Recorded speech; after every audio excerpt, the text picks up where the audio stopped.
I just finished episode 7 of Tokyo Ghoul. You know what my reaction to that episode was?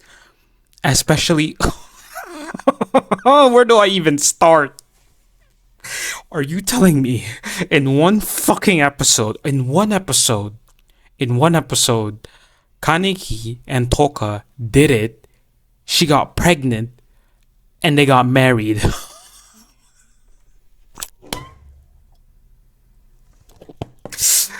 My apologies, my mic fell down. Excuse me. Excuse me. Excuse me. I'm sorry if I look a little bit unraveled.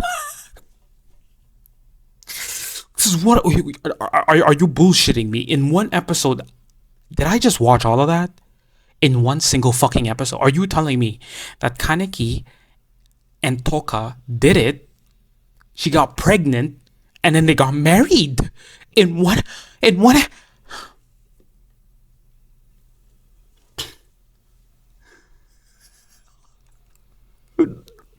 The reason why I say I don't know where to start is because I wanted to talk about the sex scene first, right? It's not because I don't hate I hate it, right? It's not because I'm like I have ED or some shit. Yeah, I mean, technically, when the scene was happening, I wasn't really that. It's not. I mean, of course, in the first place, it wasn't even for that reason, right? Let's be real here. It wasn't. Let's be respectful, right? It wasn't for that reason. But I was like, okay, I'm the type of person who's like, if an anime has a sex scene and it has something to do intimate with two people who love each other, I'm 100% go for it. Like genuinely, I'm 100% go for it because it not only makes them more connected with each other, but because they're exposing their weaknesses towards each other, it makes it far like their relationship feels much more connected, feels much more intimate. And that makes me more attached to these characters because you saw them, right? You went through them, you went through hell with them, and then now it's like, oh my gosh, bro, it's freaking amazing. It's like, wow, they get to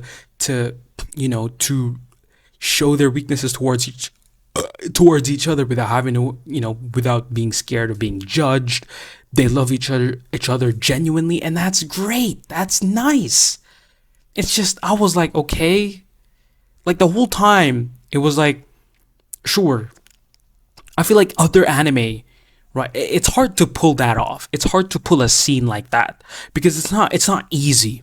It's really not easy. And when I'm already so detached with so many of the characters in this show, by the way, like ever since, like, let me just, you know what? Fuck it. I don't want to. You can check my previous videos. I've yapped about it for so much. How I've been so detached with this show for like the first part of season 2. For like the first part, episode 1 up until episode 8 or 7, I was detached from season 2, and then 8 to up until 12, I was locked in. And then the first core of season 3 came in. I was detached. I wasn't connected to anyone. I wasn't emotionally invested with anyone. So I didn't care.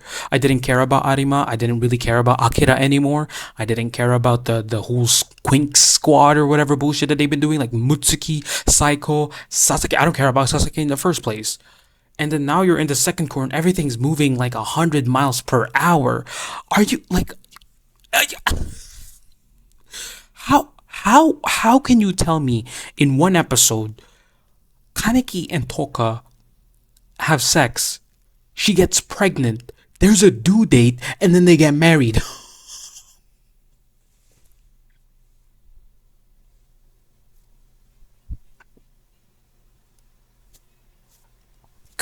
I must not be picking up the pieces to build a Lego house. I'm confused. I'm confused. I'm like, I want to give you an example.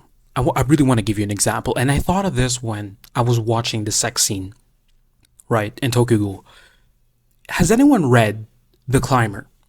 Koko no Hito in Japanese. Has anyone read that? To me, that manga to me is one of the best mangas to be ever written, and drawn. Absolutely beautiful. But there's that certain character trope or character archetype, or should I say like guy archetype, I guess, the majority in anime and manga, where like the guy is so focused on doing what they need to do that they ignore the people that they love them, and in particular the person that has a romantic interest with them. So in this case, we have Kaneki, right? Kaneki is that archetype or trope who has his own beliefs, who has his own ideals, ambitions, and dreams, and he wants something really important, but that means he has to carry heavy shit. But the one person that could support him, he doesn't call out for help because he thinks he needs to do it alone because blah blah blah. So many characters have done this, right? Eren, Guts, even from Berserk, and then fuck. I'm sorry if I forgot your name. The goat, the guy, the MC in Koku no Hito, the climber. The thing is, he does the same. He only like he loves climbing. He absolutely loves climbing, but that meant that he was risking his life. He climbs alone because there's the risk of people dying, and he doesn't want to have that sort of like. It's been a while since I've read the manga, so I might be messing things up, but pretty much he climbs because he loves it. He absolutely loves it. He feels, I guess, free. He finds meaning in it, and I'm like, bro, that's an absolute freaking W. But then he ends up finding somebody that he loves. He ends up finding a girl. They end up having children. But because of his dream to climb Mount Everest, spoiler alert, I'm sorry, his dream of wanting to climb Mount Everest meant that he was risking his life. And that kind of made their relationship between his wife a lot more. What's the term for it again? Can y'all tell me? Like, I'm trying to remember. Wait, it was something along the lines of S. It strained their relationship. There you go. Thank you. It strained their relationship, and like it got bad pretty much. He pushed through with climbing Mount Everest. Spoiler alert. He loses. I think he ends up losing people. He ends up losing somebody, but then he also loses his fingers and his not toenails, toes. He loses his fingers and his toes because of the freezing cold. I think they got frostbitten or something. I think it was, yeah, it was frostbitten, but he survives. And then he ends up coming back home to his wife and his kid, but this time he has two kids.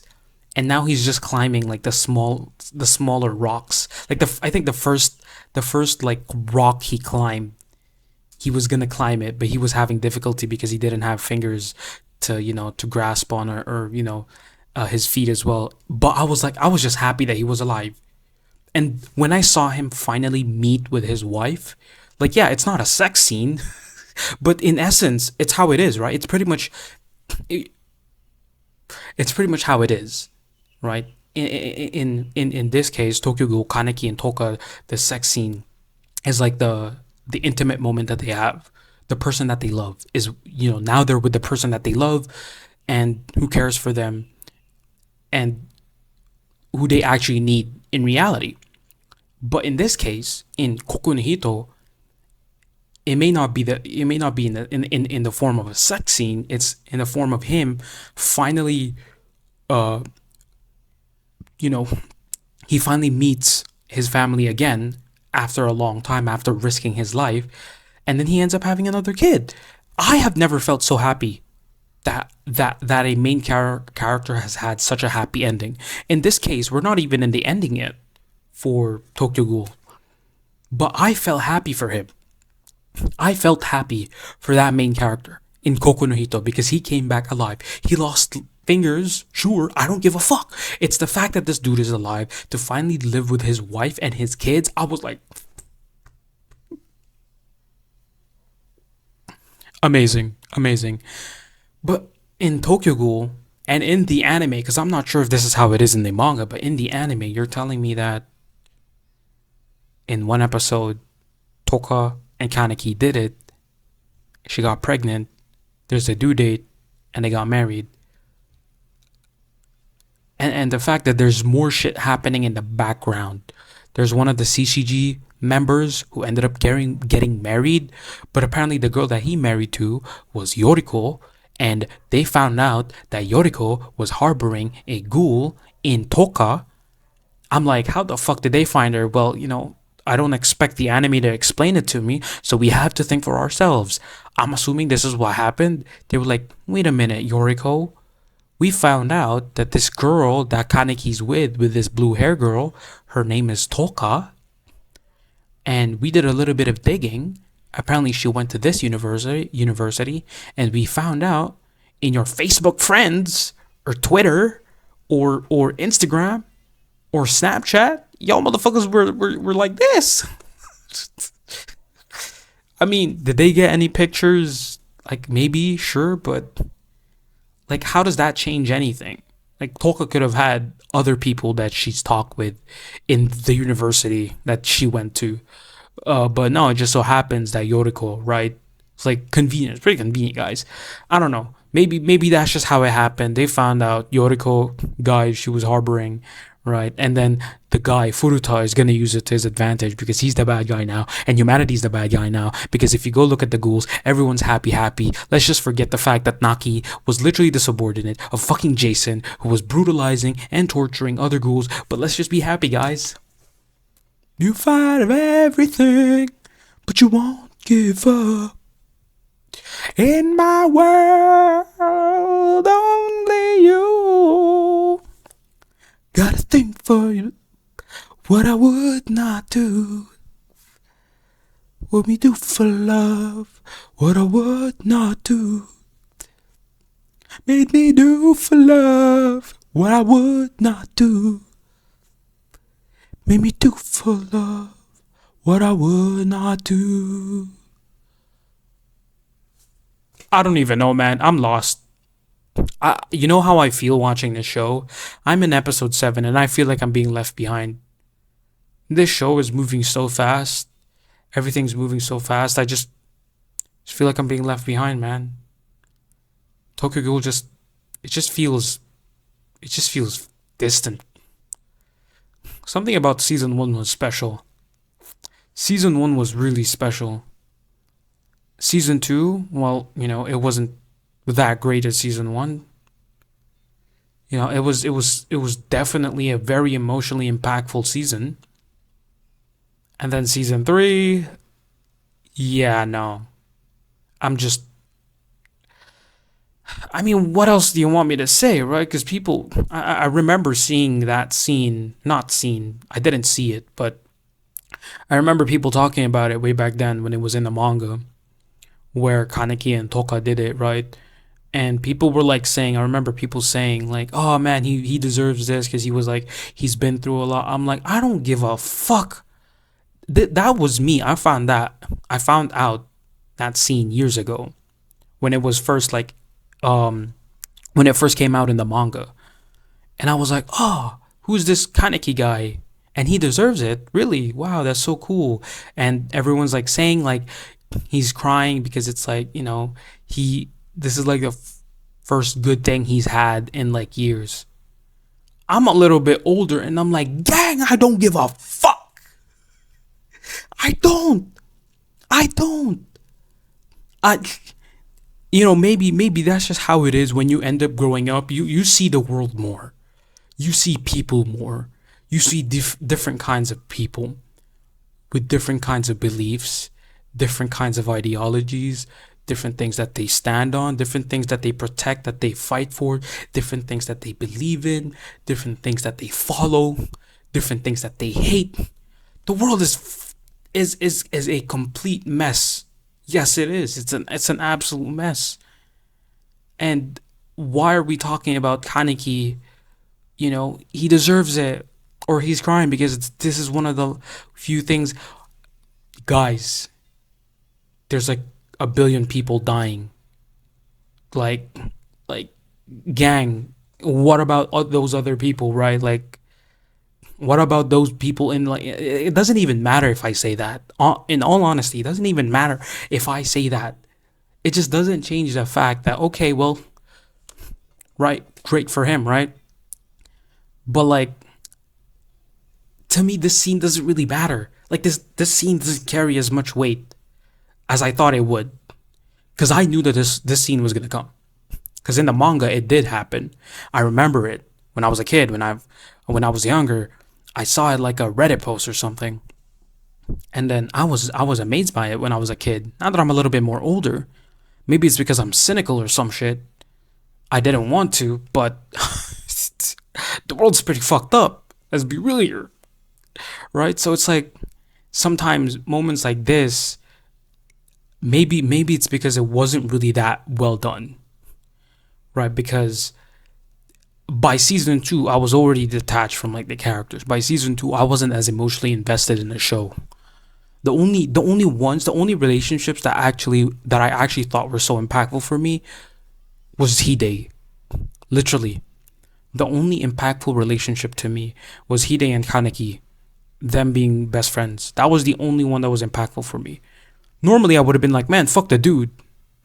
I don't care about the dude. Like, go after like the love of your life. Like, leave his ass. But in this case, fuck talk. I'm sorry. I'm sorry. But I just don't really give a fuck about Toka or Kaneki for that matter. No, wait. I just realized. In reality, I don't really care about Kaneki, nor Anteku, nor Toka, nor his relationships with Anteku. In reality, the one that I really cared for was Hide. The one I really cared for was Hide. Holy shit. That's crazy, isn't it? Wow. The one relationship that I thought was so freaking genuine in this show. In this show I've had so much criticism for. I've analyzed it. I've looked deep into it. I've sacrificed so much of like my mental state to understand this show, to push through with this show. But the one impactful scene to me was Hide and him carrying Hide. Like that was it. When I saw that scene of Kaneki carrying Hide, that was the most impactful scene I've had. Yet here we are. Apparently, it's like I don't know. Like maybe maybe if I was a lot more emotionally invested with season two, and that would mean not forcing myself. It becomes problematic if I force my investment into a show. It's not as enjoyable.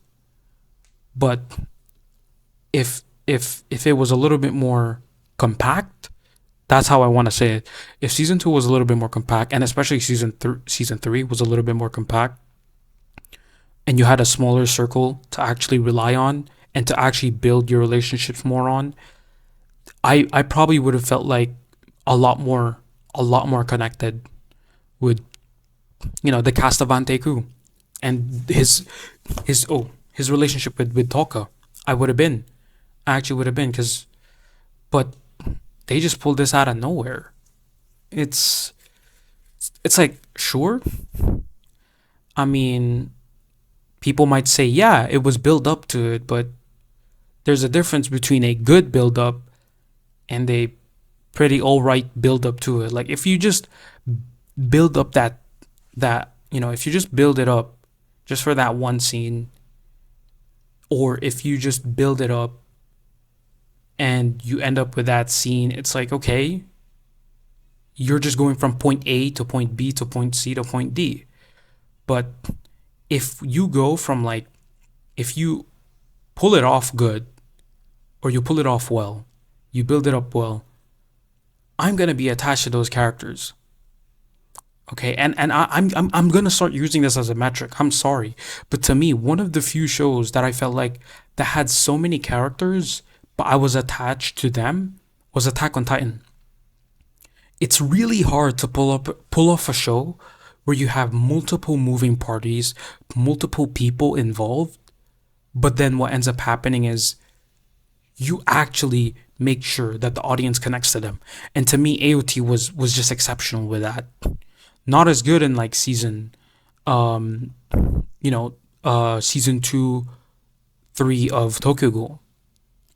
Wait, no, did I say that right? No, yeah, whatever. You get what I mean. Season two and season three of Tokyo Ghoul wasn't as great in terms of like trying to get me attached to this show, and I still want to keep on yapping. I genuinely do. It's like I've been so mentally and emotionally drained watching this show, but Going back to what I've been talking about, using Attack on Titan as a metric, when you have a show like that where you have like the multiple parties involved, multiple people involved, and then you build them all off, it's like some of them might just die instantly. You don't get attached to them, right? You don't get attached to them because it's like, oh, there's so many deaths in the show sometimes, right? But in some cases, it's like, well, that's reflective of how the real world is. You meet somebody and then bang, they're just gone. And in this case, in Tokyo Ghoul, there's so many people, but I don't even care if they die. Like, I still remember when Petra died in Tokyo Ghoul, in Attack on Titan. I was like, fucking hell, that was brutal. And I did feel sad for her. It's like, are you shitting me? And then they just did that scene with her dad asking for where she is. I'm like, fuck no. Even if you never ended up getting attached to Petra, imagine being in Levi's position. Even if you weren't attached to Petra or any of the members of that squad, of Levi's squad, but you're a part of that squad because it's your job, and then you lose people, and then you have to meet the people that care for them and tell them what happened, tell them the truth. That shit's gonna weigh on you because in reality, you're the one. Well, not you are the one, but in part, you're technically responsible for their deaths. So that's why, like, AOT does it really well when it comes to reeling you in and making you have some kind of connection to these characters. Even Marco, man, fucking rest in peace to Marco. That shit still pains me to this day. Even though he barely had any screen time, that, especially the death of Marco and the type of person Marco is, what kind of person Marco is, and to see him die like that, it's fucking horrendous. But guess what? That's the reality. Weak, poor, soft people, I guess, would that even be the right way to describe them? People who are generally kind. There you go. People who are generally kind tend to be the ones nicked off, killed, or taken advantage by the world. But guess what? That's just how fucked up the world is. That's why the reason why I'm just like, I'm so invested in almost like every season of Attack on Titan was because of that fact. Because it kept itself grounded. But with Tokyo Ghoul, you have I feel like Tokyo Ghoul shit, bro. Like this shit, the concept is fucking amazing. The idea is amazing. The moral dilemmas, the ethical dilemmas, the themes of the show. This would have been so fucking amazing. And then it's like, okay. I mean, all right, anime, pretty average. Like, it's fine. It's a fine, like, it's fine. It's the type of anime you'd watch in your pastime. But is it the type of anime where you could just sit through and fully immerse yourself in? I guess it depends for other people. I think other people definitely have had positive experiences with Tokyo Ghoul, right? And for me, my answer to you is that's good. That's great. I'm glad you found an enjoyable experience with Tokyo Ghoul. But for me personally, it just didn't hit. I will say though, it's a lot more better than Demon Slayer because I haven't yapped this much compared to like Demon Slayer. And Demon Slayer there wasn't really that much to talk about in Demon Slayer, but here in Tokyo Ghoul, like, there's a lot of shit to talk about. But then there's a lot of things to criticize about the show as well. And in particular, the one thing that to me was the problem with Tokyo Ghoul was the amount of characters you have, the amount of people that you have, the amount of stories that you end up following. Yeah, you could say like the show wasn't forcing you, but the fact that you had so many perspectives, each one doing their own thing, it's like, you know what I mean? It kind of detaches you from one group to another. On one end we have the Anteku, then on the other hand we have Kaneki joining Aogiri, then on the other hand and we have the CCG, then on the other hand we have squads in the CCG, we have people from Anteku who went over the Aogiri, and we also have different people in Aogiri, different types of ghouls, people from the past, people from the future, and it's like very very grand idea for you to do it, but did you pull it off for me to get attached to them, for me to feel for them, to feel for what they've been through? Not necessarily. Not necessarily. So, I don't know. I feel like Tokyo Ghoul could have been amazing, but it just hasn't. So, well, I'll talk about it in the future once I finish the final season, which is this. I'll go talk about it, but not for now. I've been yapping for 25 minutes. Okay, I'm gonna hop off. Wait, I think I just cut off. Okay, what I was saying is I have 5 more episodes left, and yeah, I'm on episode 8. 5 more episodes left until episode 12, and then I'll tell you everything about what I feel of this show and in its entirety. So I'll see you then. See you. I was so freaking compelled to make a video right now. I'm currently at episode 8 of Tokyo Ghoul, and I thought I was gonna go through this episode and then not have the urge to talk about anything. But throughout the episode, I was pretty much yapping. First of all, I want to say that the scene with Kuroiwa, if that was his name, my mistake, if I don't remember it, but the Kuroiwa with Uri, I actually like that. I actually like that. In fact, Uri was the one that actually stood out to me amongst like the Quink squad, you know, when we had that whole Sasaki Heise bullshit. This scene actually was nice. That's all I could say. Nice. I feel like this scene could have been a little bit more heavier, a lot more, you know, there could have been a lot more, right? But I mean, bro, like Kuroiwa and what do you call this? Kuroiwa and Uri just popped up in Furuta's, you know, because he's the director of the CCG now, because they had to kill off the other guy. I'll talk about that later. But they just popped up because of the whole thing with Yoriko, right? And I forgot the other guy, the CCG guy, right? So now they're acting based off of that, and because of the fact that the CCG is just going crazy. But it's like, damn, in just 2 episodes, the previous episode, we just found out that Kaneki and Toka are expecting a kid. They get attacked, right? I expected it already, because in like episode 7 they give you a preview, right?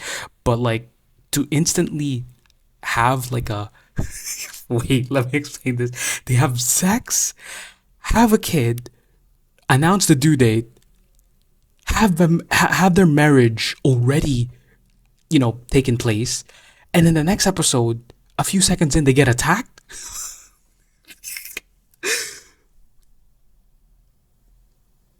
Oh man, oh man. Okay. Going back to what I was saying, right? That scene with Kuroiwa and Uri, that was actually really nice. That was really nice. I felt like if there was more to it, if I was a little bit more connected with Uri, I feel like there's a lot more with with every single one of these characters, but they're just like putting as much people as much as possible, and then it's like, okay, someone's gonna die here, someone's gonna fight here, someone's gonna, you know what I mean? You know what I mean? And then now it's like, wow, this scene's actually pretty good, because as I've mentioned, to me, Uri actually stood out amongst the Quink squad, and the thing was his whole thing about his dad, right, dying because of Kuroiwa. I was thinking to myself, like, okay, sure, right, that's his reasoning. And then as time went on, I was like, okay, he's pretty much kept that. I know you could keep that. He doesn't need to let it all out every single time. He doesn't need to remind us every single time. But we know why he acts like this, right? So to me, he actually seems to be the most linear character, and the one that developed the most interesting, I guess, for me at least. For him to be, for him to realize what the mistake that he had, and that in reality the person that he was mad at was just himself, because he couldn't do anything to save his dad. But I told him, like, yo, you're just a kid, you can't really do anything. But those emotions, your reactions, and the way you thought about that situation is absolutely 100% correct. You're just a kid. You don't know anything else. And for you to lose your parents that early at a young age is going to affect a child detrimentally. So for him to try to find someone to blame, and that, being Kuroiwa, I felt like that actually, oh my gosh, that made sense. That made sense. And you could do this with all of the other characters in the show, sure. But the problem is, how were they executed? How were they done? This one was the most decent one out of this whole season. This was the most decent one. But I can guarantee you, by the time it's episode 12, I would have forgotten about this scene. That quick.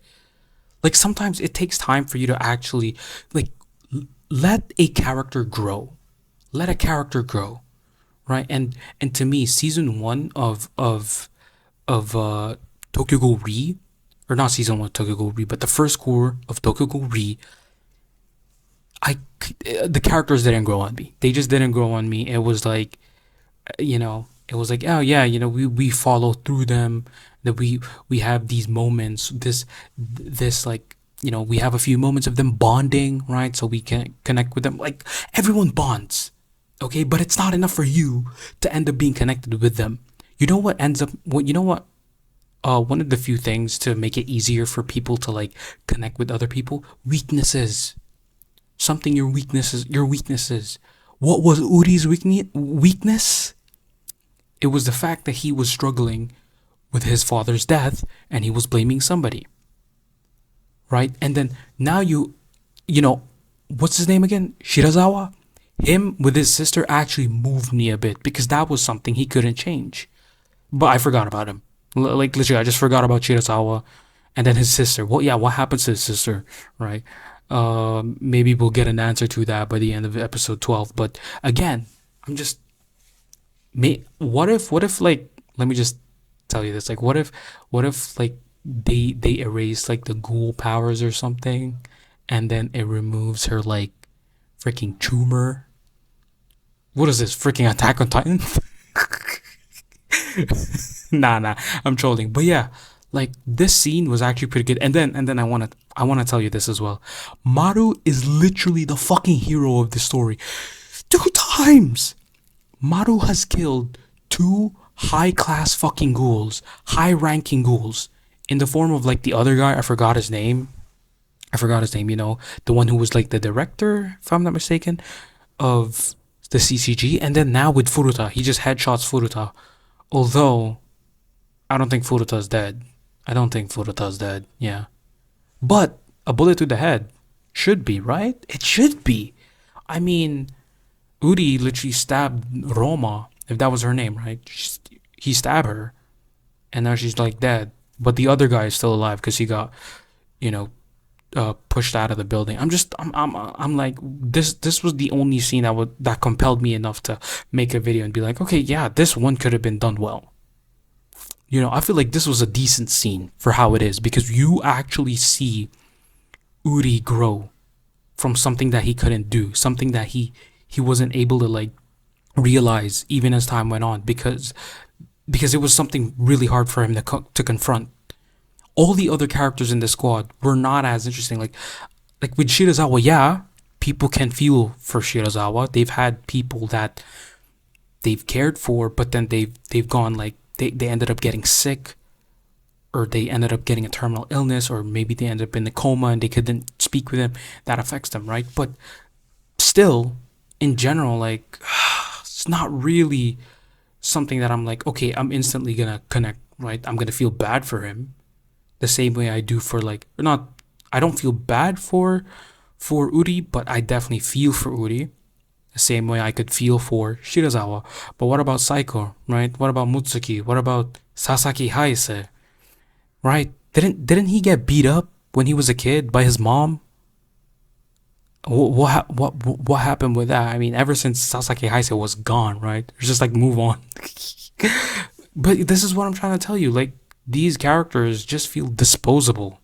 That's how it is. They're like pieces of paper. You draw their face, you give them a description, you give them what they can do, and you give them a little bit of their history, and then like, yeah, this is their story, and that's pretty much shown on me, and I'm like, okay, sure, and then I just throw it away because I'm not too interested, right? So I think this really takes away from like season one, because I genuinely do think season one, the characters, the story, the plot, the themes, like everything, the emotions, they were growing on me. I was getting invested in the story. I was like, ooh, I'm gonna be in for a ride. And then season two, it was like, okay, this is an interesting direction, right? This is a different Kaneki. He's changed now. Ooh.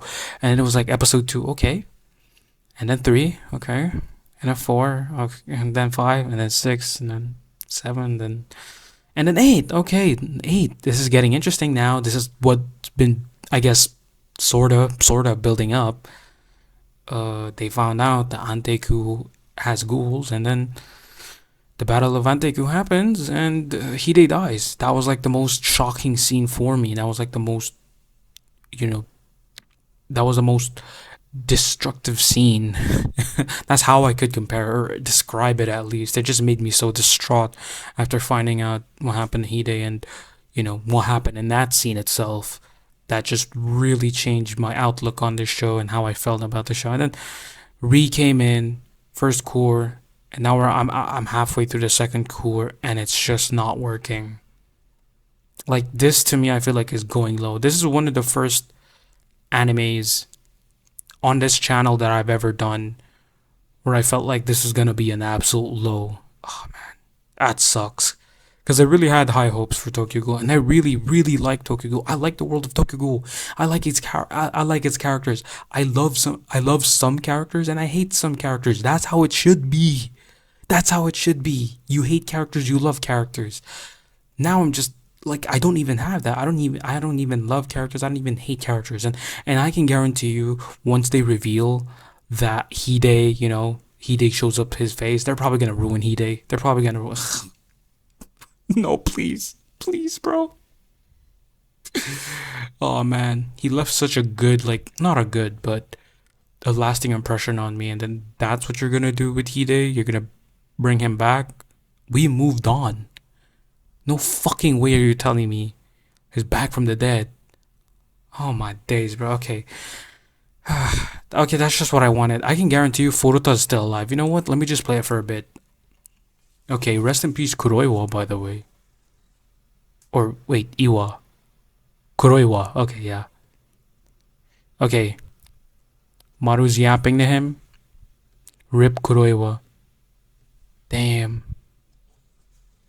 Rest in peace. I actually like Kuroiwa now because he was an old head. You know what I mean? Like, they're one of the OGs.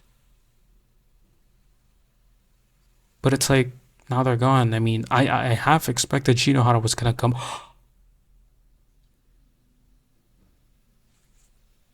I'm Hideyoshi Nagachika. Oh my gosh! Why is Hideyoshi writing? Why did he write it? Why did Hide write it on a paper? What? Okay, Kaneki is fighting with Juzo now, but like, why? Oh my, oh my. Okay, I think I kind of know, because I ended up seeing in a spoiler that he's missing a part of his jaw. I'm like, oh, fuck no. So okay, Toka's stuck. Toka's stuck, and Mutsuki has her pinned down, and everyone's Kaneki because they all had parts of Kaneki, which is kind of goofy looking at. Is he gonna go crazy? Is Toka gonna go? I mean, not Toka. Kaneki's gonna go crazy. What are they doing? Okay, all the randoms are saying Kaneki can.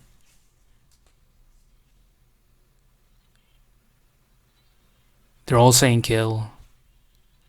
Kill Kaneki? Kill Kaneki? Okay, they're gonna kill Kaneki. Is he dead? Oh, he's dead. Oh, damn, he got stabbed a lot. Damn. He got stabbed a lot. I thought he was OP. You'd have expect him to have, like, use his Kakujo or something.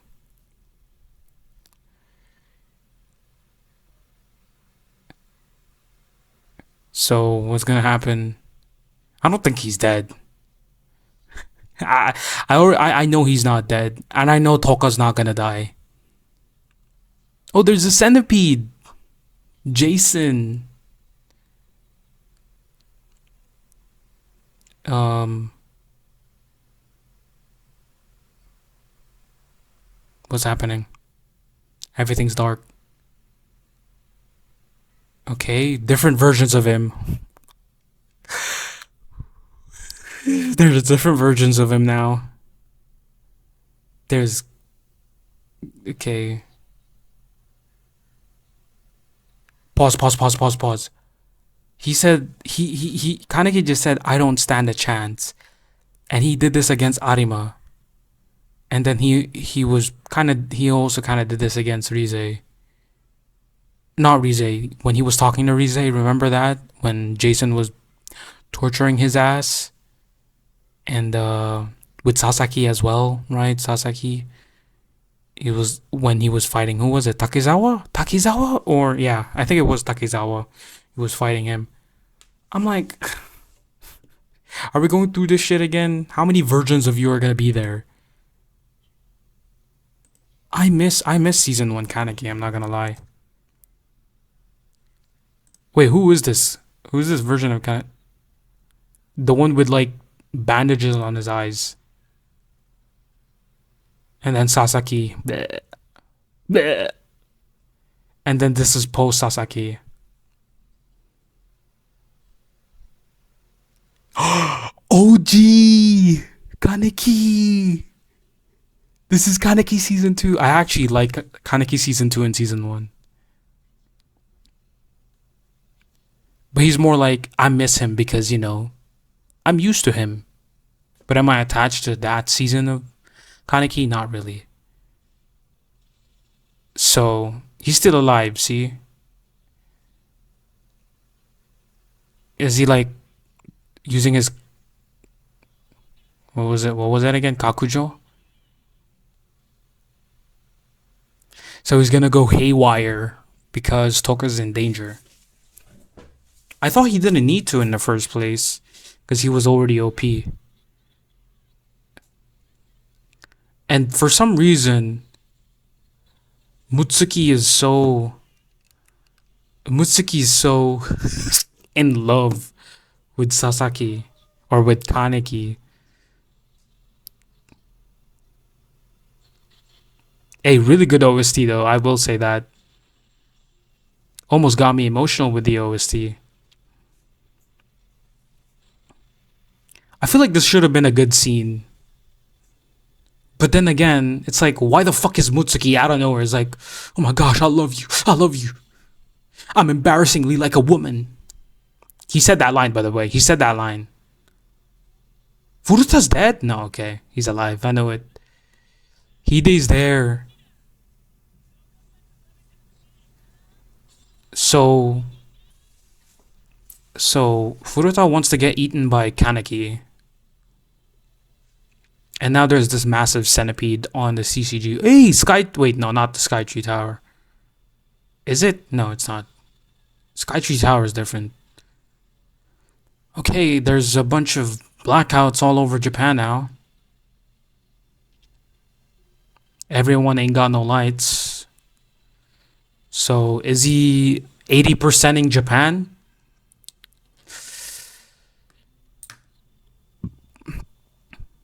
Wait, is this like a massive thing? To me, like, okay, I'm just skipping the outro because I'm not too bothered with the outro. I mean, good song, but I'm not. I'm sorry. I'm sorry. Sometimes EDs just don't hit. For me, it's a personal preference. By the way, there's some that do I like. I think Unravel was the only one I kept on playing because it's so fucking good, and I always sang. I want to sing it. I want to sing it again, man. That was such a good opening. That was the only one I couldn't skip. How dark can I? How dark can I? Wait, who is this? Just shot himself? Oh, Kano shot himself. Tsukiyama's crying. And then the ring. Oh, some Kaneki died. Guys, rip. Okay. What was I gonna be talking about again? Yeah. Okay, that was episode 8. That was episode 8. I don't even know what to say, bro. I literally do not even know what to say. Okay, like I feel like that scene would have been so freaking cool. I mean, it is cool. It's a pretty cool scene, and it's kind of a moving scene, I guess. Not a moving scene, like it's a scene that I feel like would have moved me, but with how the season has been, with how this season in particular has been, it hasn't been great. Okay, so uh, I don't know, man. Like I'm on episode 8, and I still don't feel anything. Like maybe once I see Hide, bro. Maybe once I see Hide, those memories from season 2 are gonna pop back up. But I really like season 1. I really do. It's just unfortunate because season 1, it was building into something great. I felt like, him, like, we only had to deal with him turning into a ghoul. Like, that concept was really understandable. But now we have so many different parties, so many different ideologies, beliefs, ambitions. We have so many moving pieces that it's like I don't really have anyone to root for. I'm just watching everyone like it's a history book. Or I'm reading or watching Tokyo Ghoul as if it was like a history video or history channel. Because that's how I feel. That's how I feel with this series. It's just I'm going through like everything that's happening through this. I mean, the only thing that this show is missing is a few dates. Like this happened in January, you know, 30 2000 2035 or some shit. I don't know. Like I expected it to happen like that, but it you know wait, no, I didn't expect it. What the frick is my brain doing? Yeah, no, I half expected it that they were gonna pop up with a bunch of dates because it did feel like I'm just reading through a history book, but I don't know. It's just so many things happening in season 3, and at the same time, it's like there's really no room to breathe for like the audience to just connect with the character or even have like revisit a character and then have that spark again of what made them interesting in the first place. It's just everyone's doing their own thing. Everyone's got their own agendas. Let them be, I guess. But yeah, that's pretty much it for episode 8. I'm gonna go watch episode 9. 4 more episodes left. Ugh. Let's do this. I don't care. I don't care. I don't care. You're watching me live react to episode 9 of Tokyo Ghoul Re. Episode 9. Yes, this is episode 9. I'm currently 5 minutes and 46 seconds in, and it's fucking Hide. Hide's alive. And he's using some kind of voice box or something so he could speak. Bro. I'm playing it.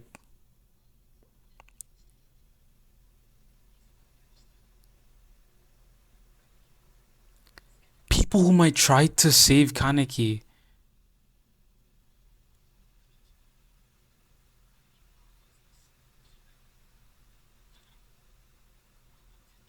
Bro, this dude is goated, man. But he already died.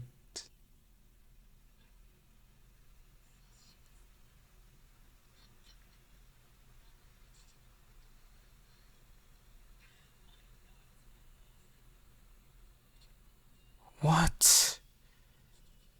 Why are you doing all of this? Shut the fuck up! Shut the fuck up, bro!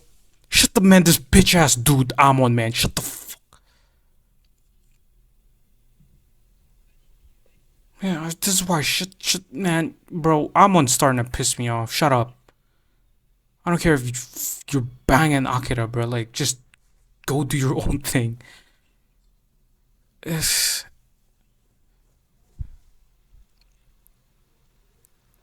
I actually like Hide, man. I, you know what's funny? I don't even remember this girl's name. She's been here since season 1. In that bar. Her name's Itori. Forgot. She was with Yomo, and the other guy. Forgot his name.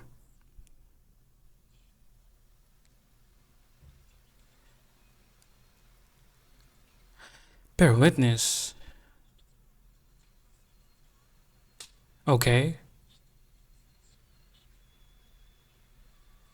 So Itori is being an asshole?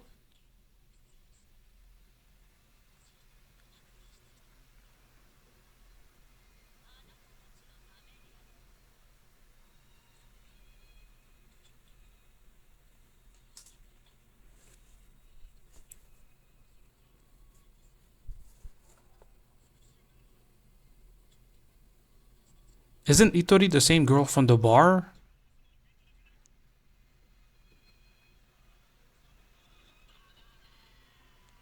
Tsukiyama's going crazy.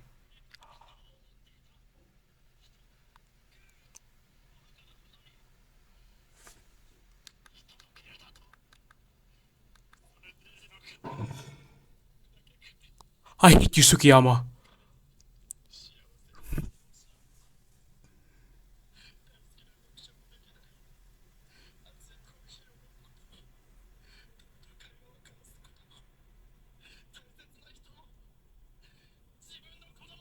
I I am getting emotional for Tsukiyama, man. I'm not the one feeling for Kaneki.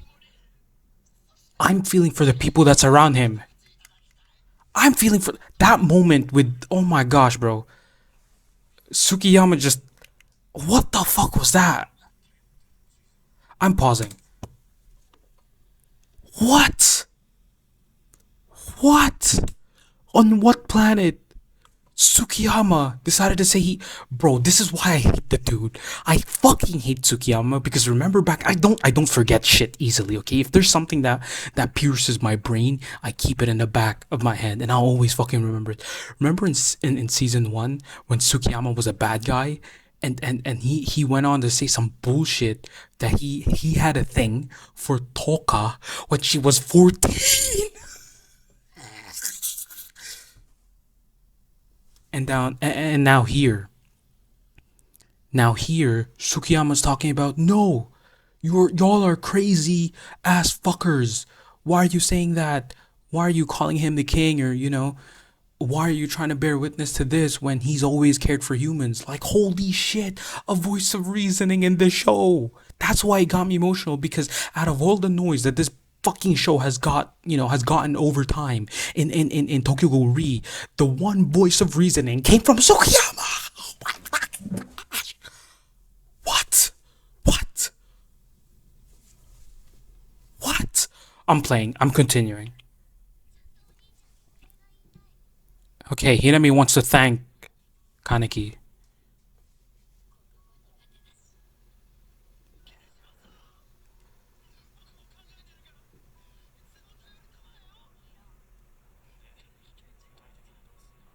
Are they thinking of names for the Hide man? Fuck y'all motherfuckers. You don't know Hide like I do.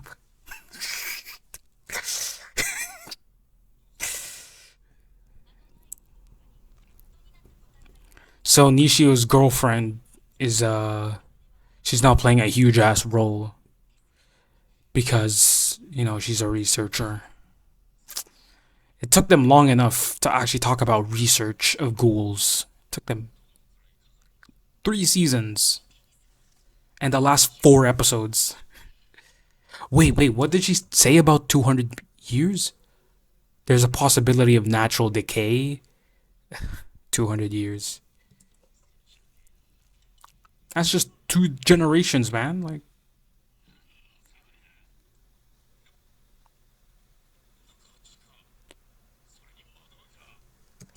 wait, wait, wait. Maru knows Nagachika for some reason. Wasn't wasn't he only able to talk to I think Kuroiwa and Shinohara? In fact, Shinohara actually introduced Hide to Kuroiwa. I remember that in season 2. And Maru's over here saying Nagachika like he's known him. Like I'm unsure and Akira sure, but Hide? Gang, shut the fuck up. You don't know him. Like, what is this? Like, small world we live in, guys? I don't know. Oh, they brought ghouls. Oh wait, never mind. He's already collabing with them. My bad. My bad. My bad.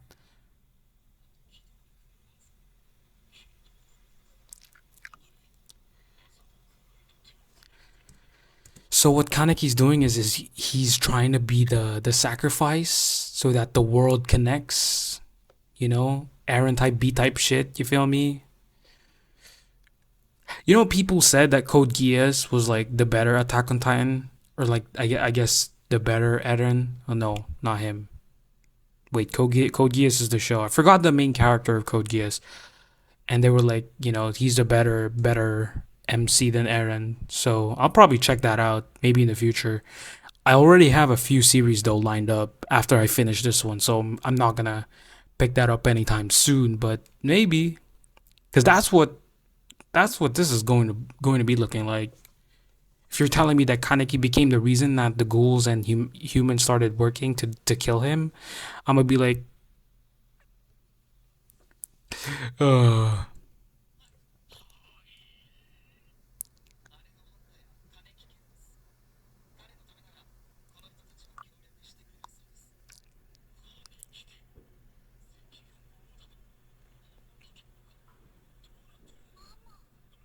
Mama, man, this bitch ass fucking pussy ass, man, I hate Psycho, man. Something about this motherfucker is just pissing me off, bro.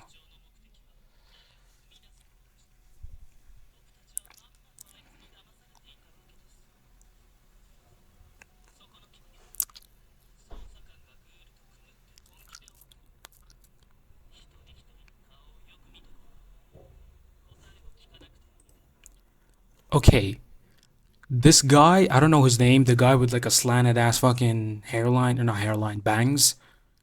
He was like, look at all these investigators, man. If they're gonna if they're gonna if they're gonna try to collab with the freaking ghouls, do you think? Yeah, so freaking this guy, I don't know his name, the guy with the bangs that are like cut.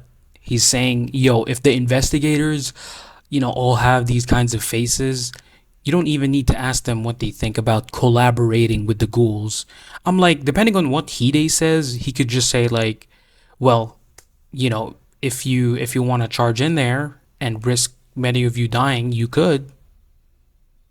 Right? He could just say that. He could just say like, how many casualties y'all are gonna get if it's only you who go in there, right? So, but it'll probably not land. Leave before we annihilate you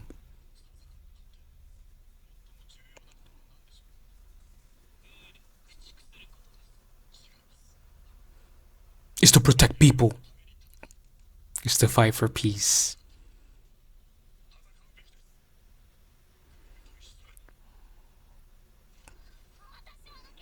Oh, look at Psycho. Oh wow, she becomes the key, guys, because she's the first one who raised her hand.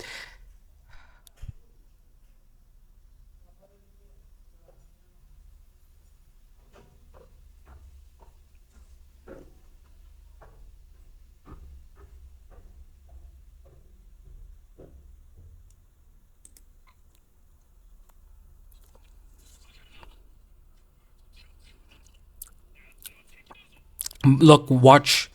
Maru is gonna agree. Maru is gonna. Oh my gosh! They showed their faces. That just fight, guys.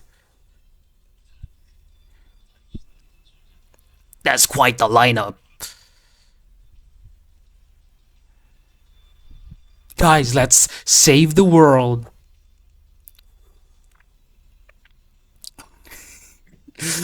Thank you, Kaneki, for being a banger ass OST. But oh man, it's just funny to me. It's the funniest shit ever.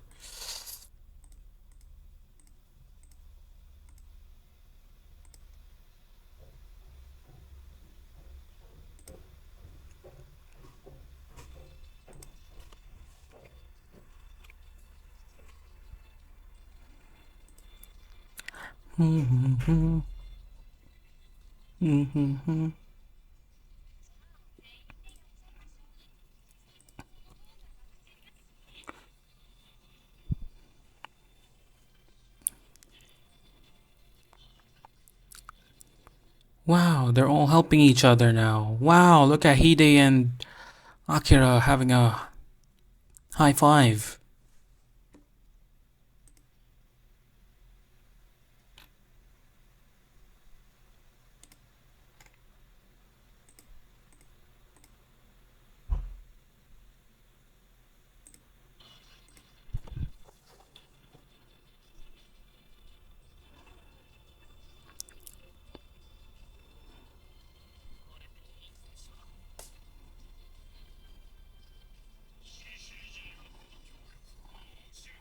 Well, the CCG is now collaborating with the ghouls, guys.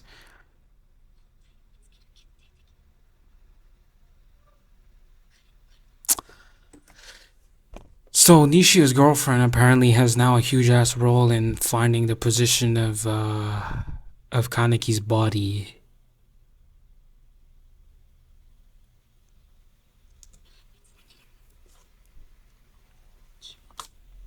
I don't give a fuck about this, bro. Like, I don't give a fuck about Nishio and his girlfriend.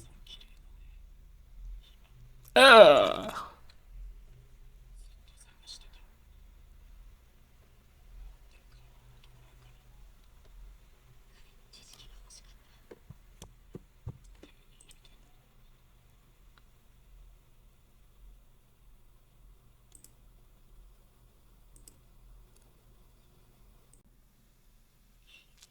Ironically enough, even though I hate this couple so much for some reason, Nishio's girlfriend actually did the right choice. She actually did.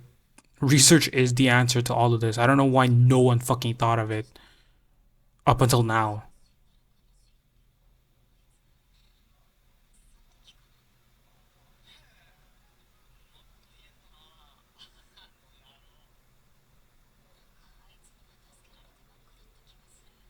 How the fuck did Hide survive, man? I was already moving on. I was already moving on, and then they bring him in. He's just having a little chat with Toka.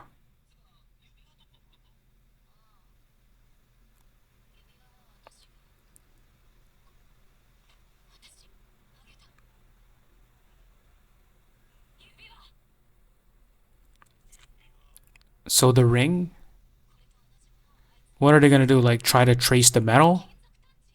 Metal detection, excuse me. What?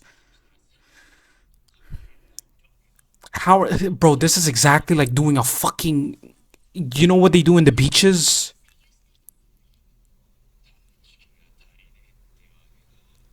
We don't have enough metal detectors. Excuse me, gang. Like, you're not even gonna find it.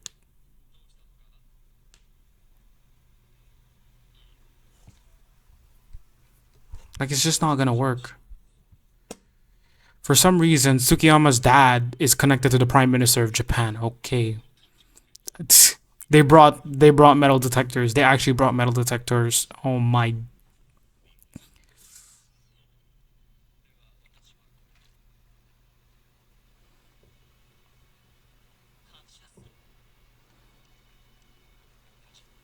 We're all Japanese. Oh my gosh, they're actually waving the same banner. Oh my goodness, for once, y'all motherfuckers realized it. We're all Japanese. That's the first time I've actually seen that they're under one identity. It's your fucking, it's your it's in your blood. Y'all are actually Japanese. Like, it doesn't change the fact, like, yeah, you're ghouls, but you're Japanese.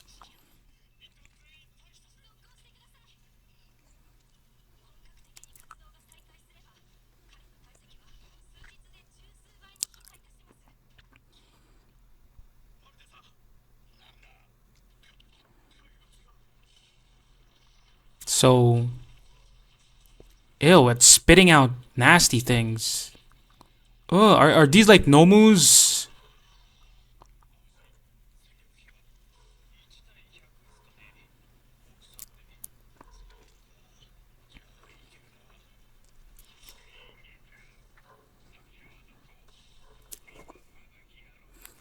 Okay, so Kaneki decided to spawn a bunch of weird looking monsters. So now all the ghouls and the CCG guys are gonna fight. Oh, Mutsuki. Yeah, like what is up with Mutsuki? Like I know you I know Mutsuki's attached to like everyone, right? But this dude just ended up falling so hard for Sasaki. Maybe Sasaki saved them, right? It's always that story, and then I probably just forgot about it. And now he's blaming himself.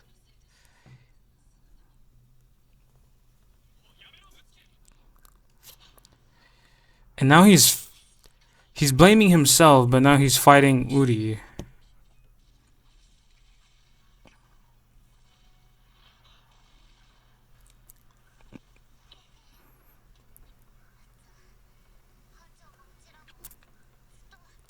Gang, I don't really care about your whole, relationships with in your squad. Like I don't care about Mutsuki or Psycho. Maybe even a bit of Uri, man.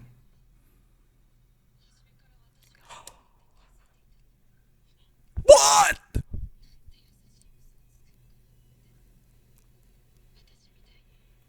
What? What? What? She. It's a she.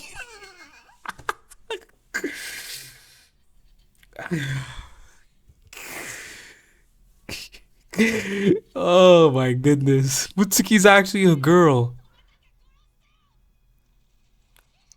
Wait. Wait.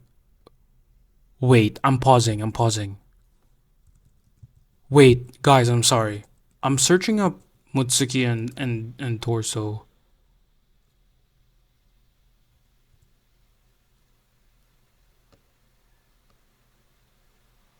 Wait. Give me 1 second.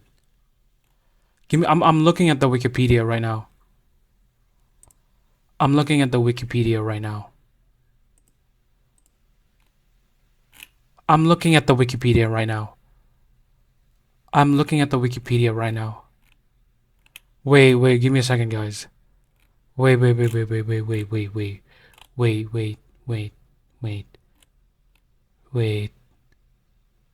wait, wait, wait, wait. Give me a second. Give me a second. Give me a second. Give me a second. Wait. Um, I'm reading the Wikipedia page because I think I just missed something. During the Rushima thing. Give me a second. Wait. Give me a second. Wait. Where is it? Where is it? Okay, well, Takezawa was momentarily blinded. Mutsuki took advantage of this, kicked him between the legs, and knocked him to the ground. Um, wait, what? Where? Give me a second. What is this? Wait, what? Wait. Mutsuki was brought a gift by his captor. Torso praised him for being cute, gifting him with a handmade flower crown. When Mutsuki glared at him, causing Torso to fly into a violent rage and beat him while screaming insults. This brought back memories of his abusive childhood and the actions of his father. When the fuck did this happen? What? I do remember a scene where Mutsuki was, or not, yeah, Torso was trying to kill Mutsuki. I do vividly remember that during the first core of Tokyo Ghoul Re, that the whole time Torso just wants to kill Mutsuki, and it there wasn't any implication that he was trying to abuse her. This brought back memories of his this one as well. The fact, what? Did I just skip an episode? Did I just skip a fucking episode? Are you telling? When the bro, I'm so pissed. I'm so pissed right now. I'm so fuck. This brought back memories of his abusive childhood and the actions of his father. Sometime later, the two bed down on makeshift futons. Torso claimed he only punished his quote unquote lover because of his deep love and asked whether Mutsuki was happy. Still bruised from the earlier attack, Mutsuki told Torso what he wanted to hear while thinking about how he was cursed. When the fuck did this happen? Sometime later, Mutsuki dreamed about blah blah blah. He woke up in tears and found Torso watching him sleep. Okay. Mutsuki asked about Torso's past and learned about his horrifying childhood. Afterward, lied awake and struggled with feelings of sympathy towards his captor. Okay, Torso, what? Torso suddenly came up behind him, picked Mutsuki up, and carried him out of the cave. As Mutsuki was carried off, he noticed several pairs of scissors tucked into Torso's tool belt. Convinced he was being taken away to be killed, Mutsuki struggled and fought to escape.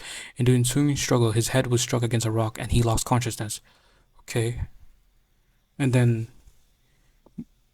Mutsuki goes into a dreamlike state. Witnessing the events of his past play out in front of him, he witnessed his younger self murder his family, killing a cat at the academy, and followed himself through the halls of the auction. When the fuck did this happen, bro? Behind a closed door, he witnessed himself eating from the corpse of an investigator to heal his injuries.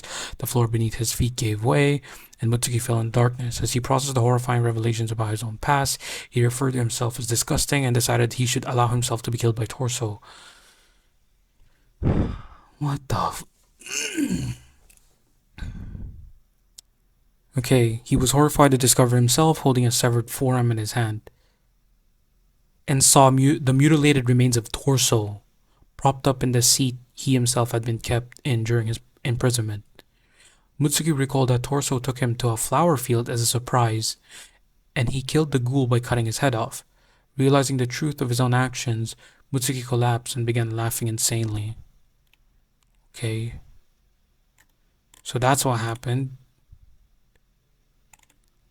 What? What the fuck? Post-Rose extermination? What? What? World War II? Okay, this is the Hiroshima thing. Like, this, I did not see any of this. Okay. Okay, Basha. Mutsuki woke up. Wait, as he yelled out, Torso named grabbed by the throat. Torso leaned in, asking if Mutsuki came to see him. Mutsuki woke up, tied a chair, and Torso greeted him, telling it was their secret home and they were getting married. Mutsuki did not reply when Torso said he wasn't sure why he was attracted to Mutsuki. Torso said he wasn't sure why he was attracted, who tried to think of a way to escape. If only he could move his hands. However, he realized his limbs had been cut off and began to scream hysterically. Okay. What the fuck, man? Okay, I'm not gonna look into more of it because there's a lot of spoilers, but it's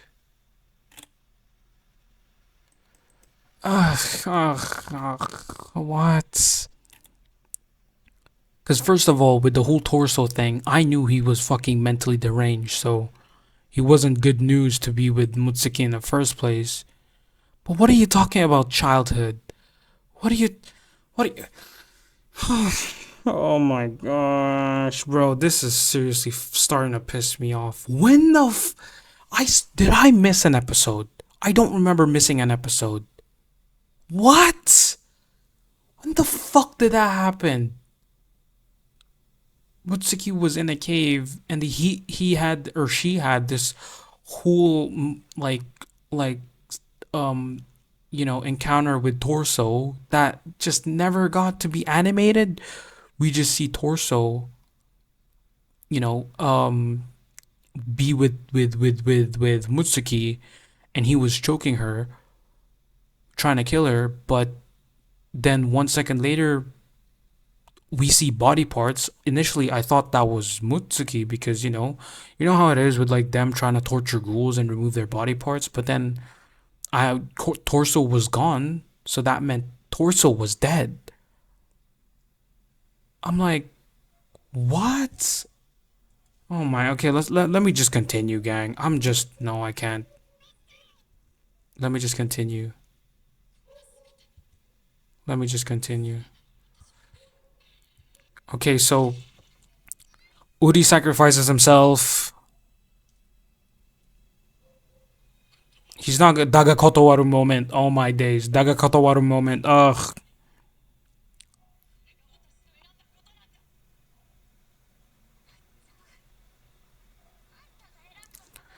So what is this? Like they're trying to mirror everything now. Like they're trying to mirror from like the first season, and then the Tokyo Ghoul re is like a repeat of everything. It's like, gang. Like I would have been mind fucked, right? But it's like you expect me to praise this? Like, gang.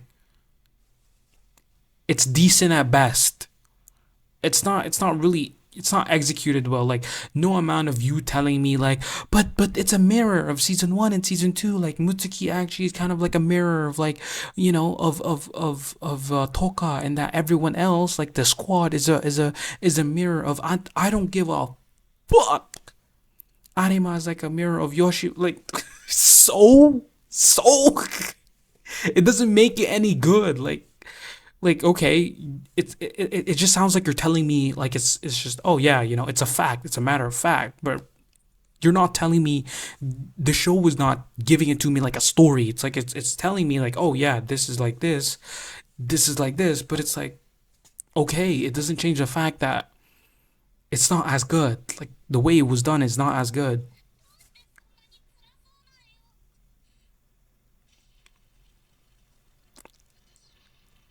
Okay, so now Mutsuki's changing, or not changing, breaking. When Torso kidnapped me, Quink's surgery and the knives.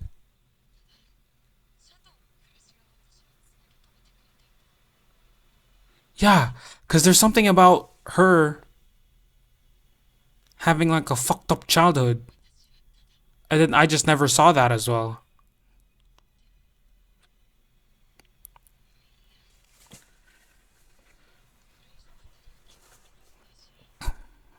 I am confused, mate.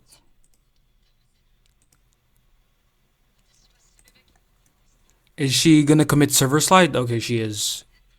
Okay. She stopped, of course. Like, gang, it makes sense. Are they just gonna let her? Of course not. She was waiting for it too. Psycho slaps her.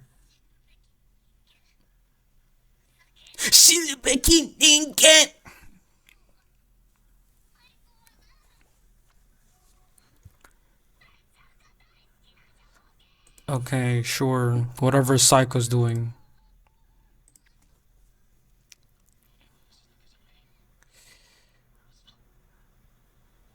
Great, guys.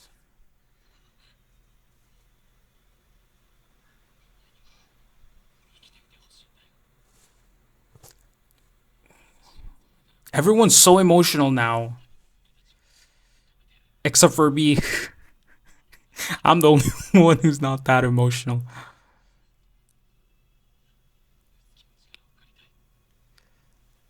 The only good bit was Sukiyama. Like, psych, man. Something about this girl is pissing me off, bro. I do not like Psycho.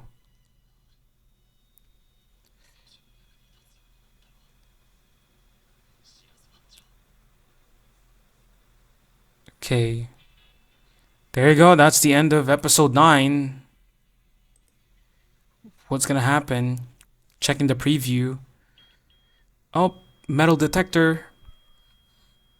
She's found it. Toka's found it. What's gonna happen? Rize! Welcome back. What is this? Many versions of Kaneki? What the fuck is Rize up? Like, why? The end of tragedy, finally. This is post. We see post Kaneki instantly. Are you trolling me? So this happens in 2 episodes. Okay. So that was episode 9 of Tokyo Ghoul Re second core, and honestly, yeah, still, the only thing that was like that actually pierced a bit through me, kind of like woken me up, was like Tsukiyama. And whenever I see Hide, I'm like, I'm happy because I like Hide. He's like one of the few characters in this series, not even one of the few characters, probably the only one in this series that I actually like. Like I don't care about any other character in this series but Hide. Oddly enough, I thought Tsukiyama was gonna be goaded for a second because he was, and then he ends up saying, "Oh, but I still want to taste kaneki."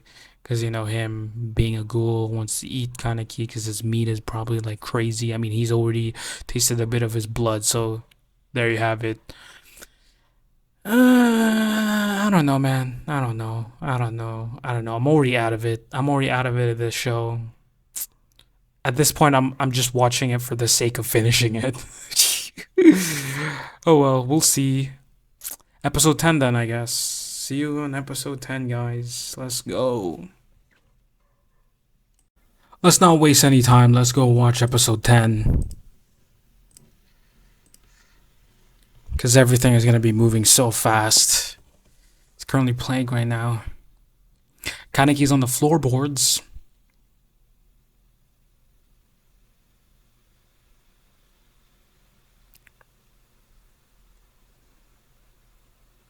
Where the fuck is he?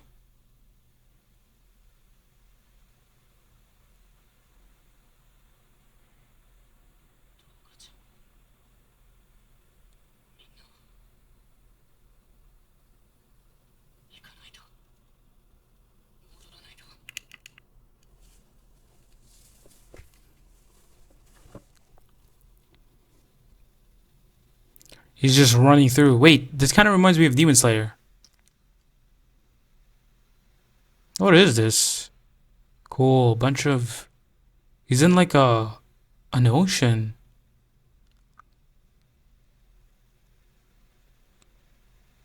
Care for a swim? I'm confused. Is this his mind? This is his mind, right?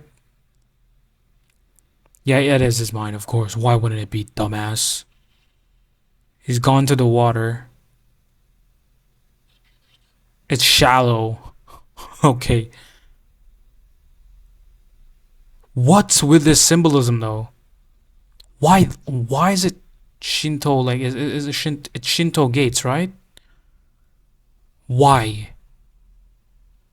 Okay, the ocean's. I mean, the water's red now, and then it's a bunch of dead bodies of, I'm assuming, people that he's killed.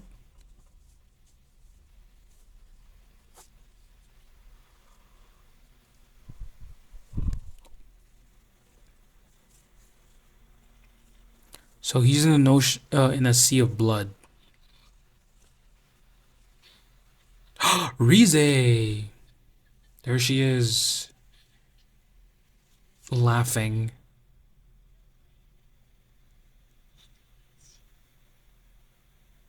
Okay, I'm skipping the opening. I just really wanna.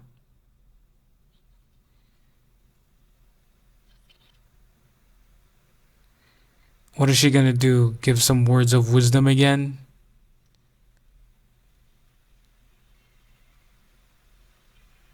So she's showing Kaneki the or not showing, but letting him hear the voices of all the people who died. Gang, it's almost as if you haven't been through this shit since season 1. Come on now.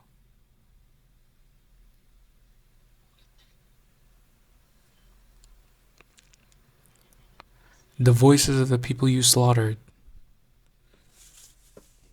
I mean, come on. You didn't mean for this to happen. Gang, we've already been through this.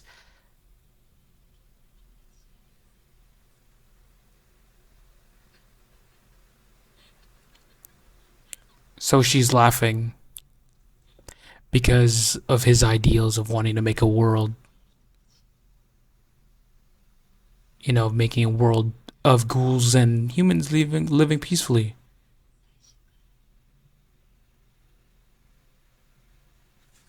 You should have what? You should have just left things alone since the beginning. Okay. I mean, great.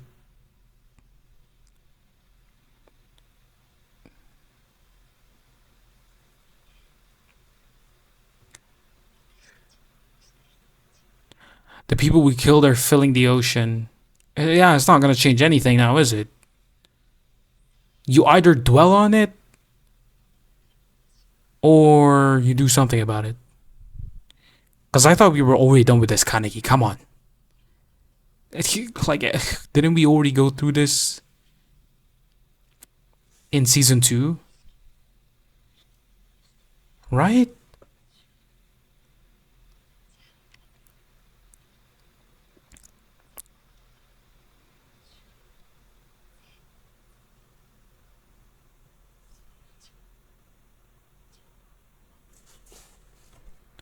So what's Rize's purpose in all of this?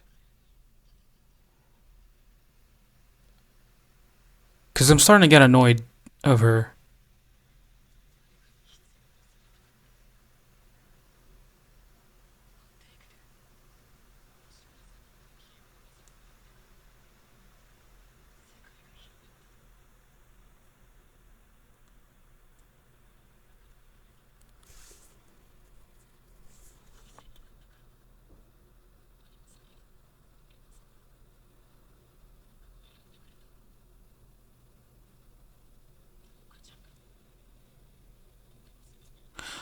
Maybe I don't know. Maybe they're just trying to be abstract as they could be,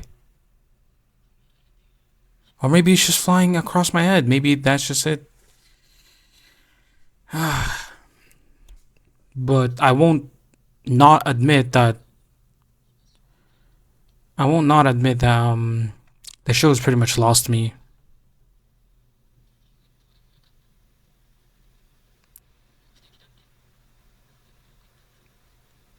Wait a minute. Didn't Aaron and Armin do this shit?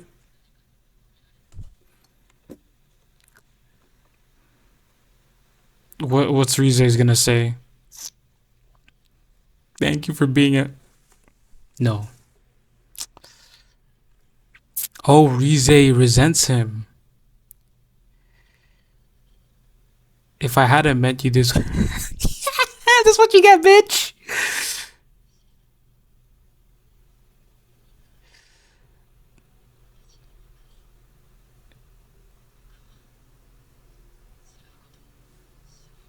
He won't resent you. That's the thing, because he's not.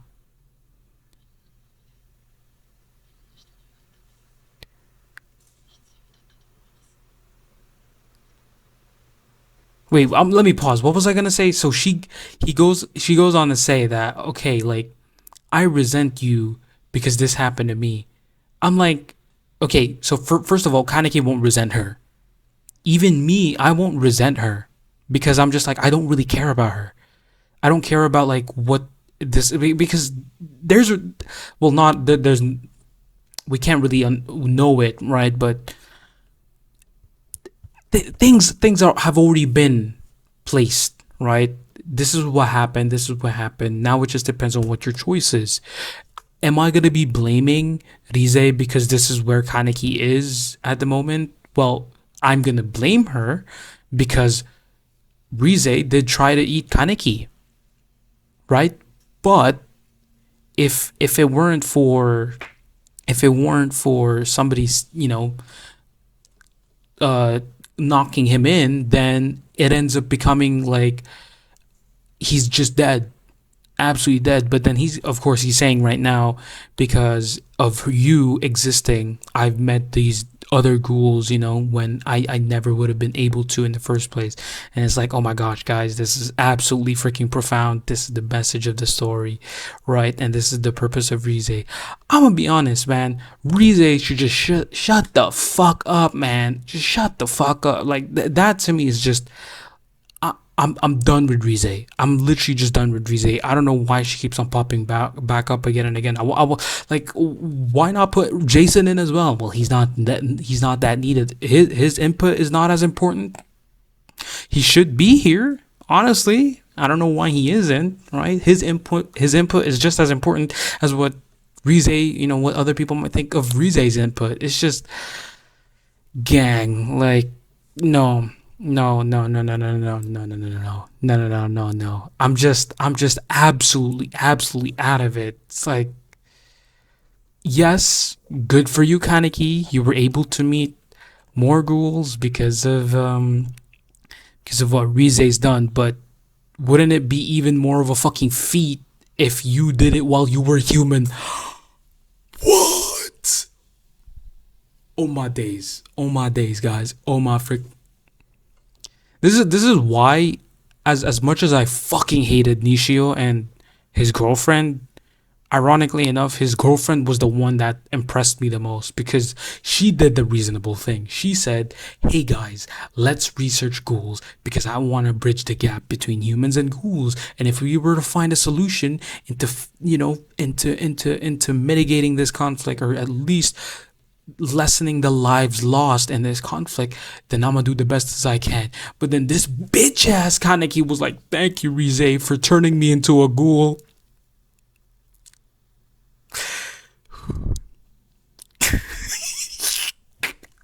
Oh man, ooh, this shit's making me go batshit insane, man. Ooh, ah, I don't know, I don't know, I don't know. Let's just continue, guys. Let's just continue. Come on, above us, everybody. Let's go. I know that you can do it. I know that we can do it.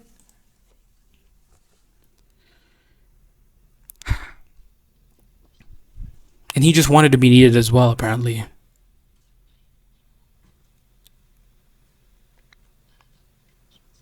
And yeah, he still doesn't resent her.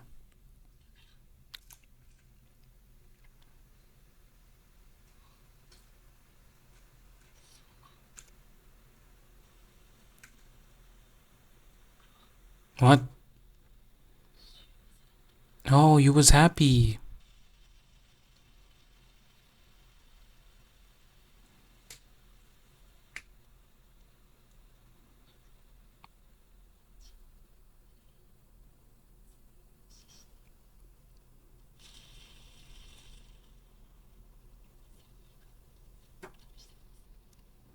I mean, go ahead. Right, go ahead, because the story's not gonna go forward. She still wants to kill him, or yeah, of course. Yeah, she's not ever gonna forgive Kaneki. It's like, which is kind of odd because it's not really Kaneki's fault. It's I think it was I think I never found out who it was. Jason? Why isn't Toka calling for backup? Come on now. He's pretty surface. He's really in the surface, Kaneki. I'd expect him to be a little bit more deeper in like the gut of the worm, but the end of tragedy, that's it. Is it? Right? No, not yet. They found him.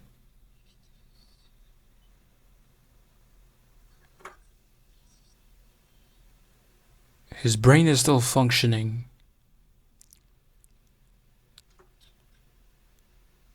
Wait, we're episode 10, right?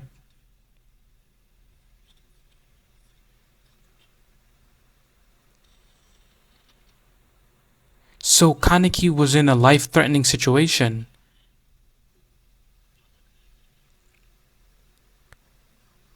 The most batshit insane character here being Sukiyama actually takes a little bit of my mind off of like this whole show, man.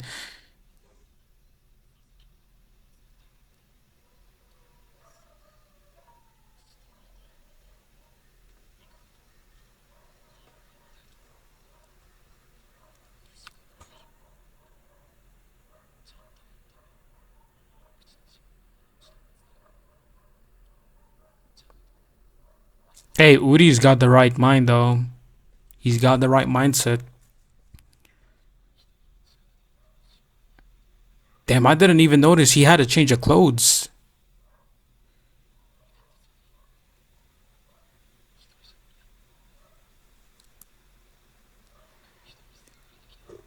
Well, look at the bright side, guys. We're reaching the conclusion. Everyone tries to take on too much by themselves. Why is that, Udi? Why is that?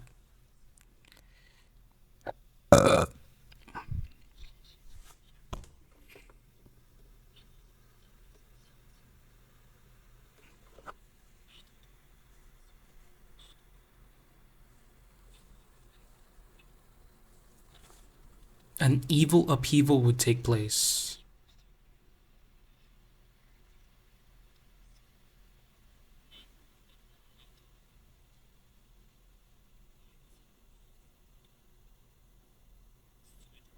All humans will become ghouls. So everyone dies?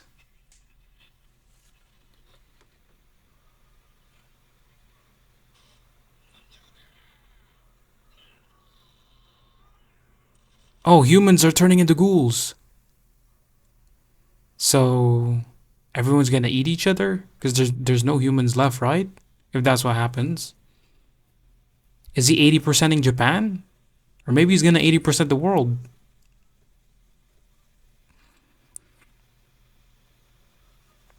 He's awake now. Look, he's got the attack Titan marks. He actually has. Oh man. That's kind of funny. Toka's crying as if he was close to dying. Like, yeah, he definitely was, right? But the thing was, I didn't feel it. Like, I actually didn't feel it. It's not even a case of, oh, Kaneki always ends up living. No, no, no, no, no. It's the fact that I didn't even feel worried for him in the first place. Like, he was just in this, he turned into a monster, and then it was like, well, it's just a matter of us trying to find a solution, and then we did. And it didn't feel like he was in any grave danger. It wasn't like anyone was panicking. It was more like people were scared that lives are lost, or he ended up making these weird freaking clay monsters or whatever that kind of look like Nomu from that one show, Boku no Hero Academia. I've never watched that show. I just know that there's this monster looking thing called Nomu, and that's it. I mean, I didn't really have the vibe, or kind of, I didn't really see anything that implied that Kaneki's life was in danger. I guess I just didn't feel it, but here we are.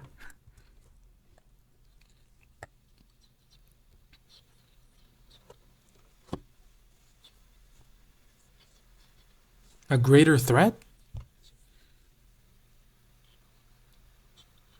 Members of Goat and Doves are working together. Okay.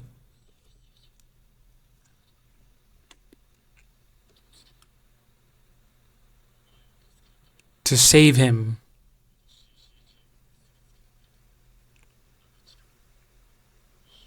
Yeah, he is alive.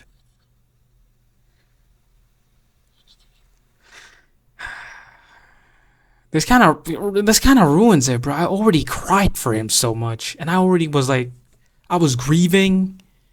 I was I was moving on, and then I was growing, and then they just bring him back. Like,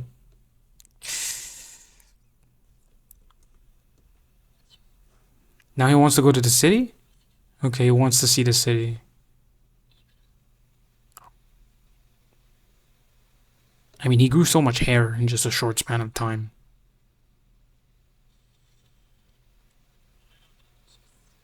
Damn, he was eavesdropping. What's gonna happen? So now he sees the city that he apparently destroyed. Apparently? No, he did. His name is not Sasaki, bro. It's Kaneki.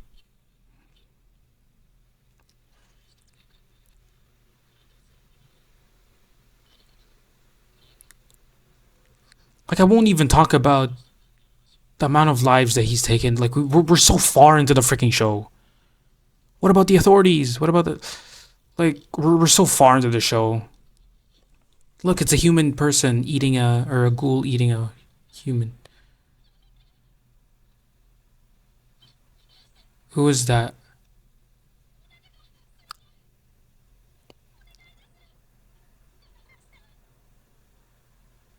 Wait, who is that?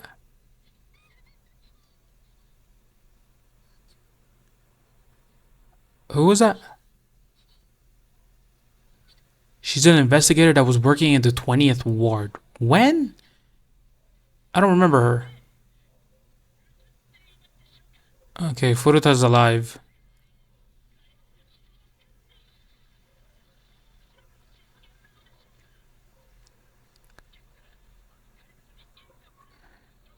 And he's interviewing one of the monsters. And the Japanese Special Defense Force? That it? JSDF? Their guns are not working?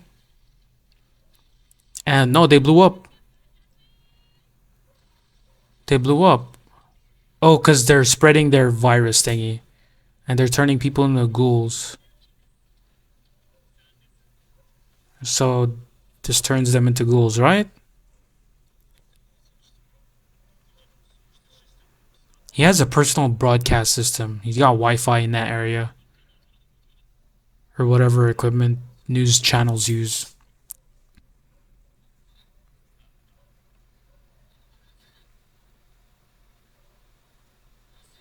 You have a bad feeling about them, Hide? Of course. They're turning people into ghouls.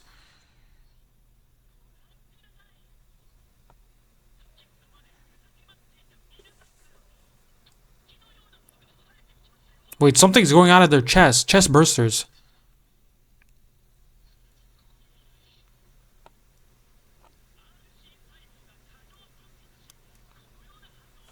What? There's chest bursters, but they turn into ghouls. Okay, they do turn into ghouls. Okay.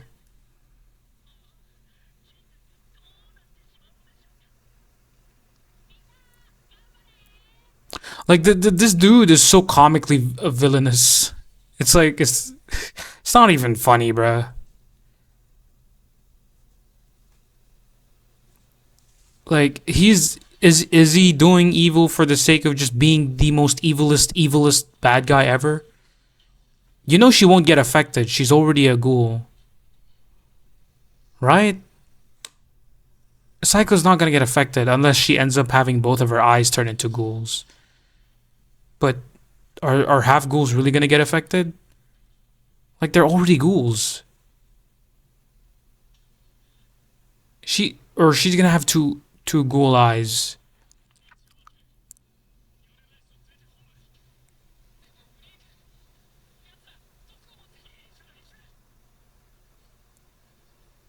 There's poison.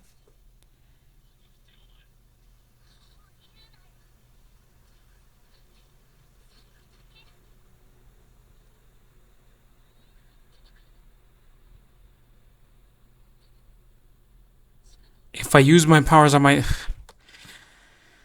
Oh my gosh, bro! What are we? What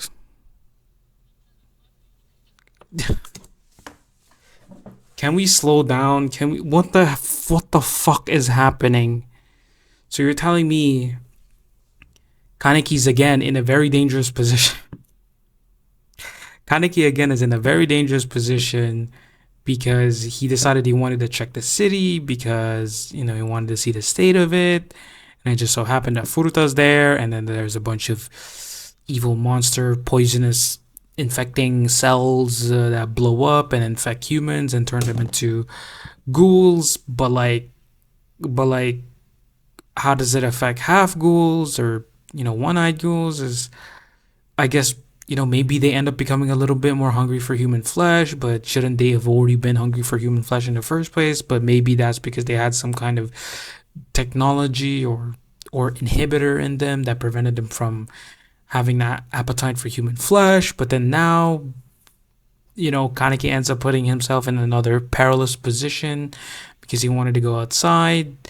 Just so happens that comically Furuta is also outside, and And he's talking about he doesn't want to make them sad anymore.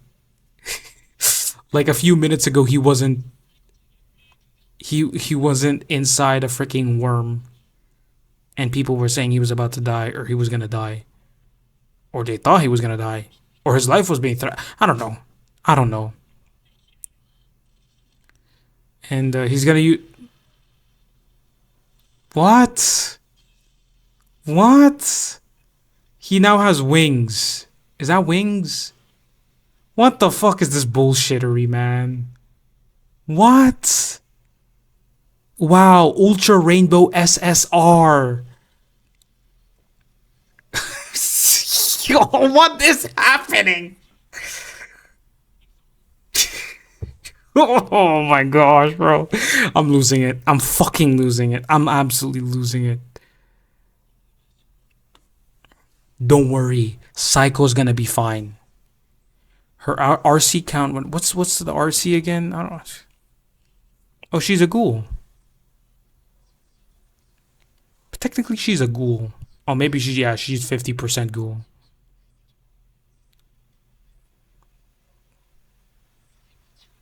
You know, Kaneki's low key looking like Eren. Kinda. Oh man. But I know Kaneki's now gonna die. Hide. He just says hey.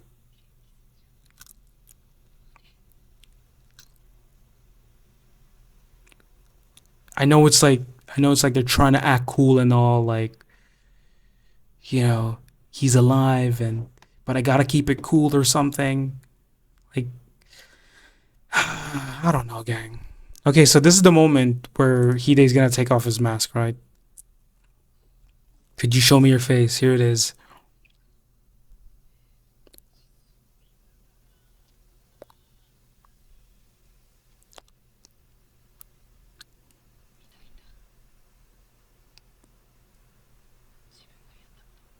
What I personally did? What?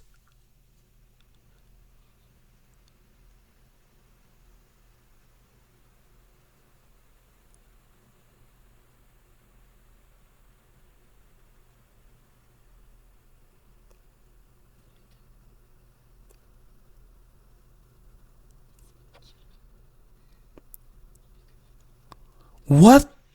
What do you mean he did?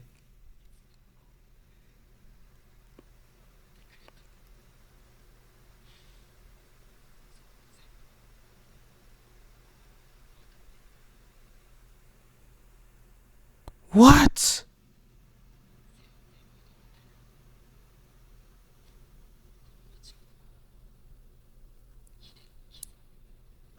What?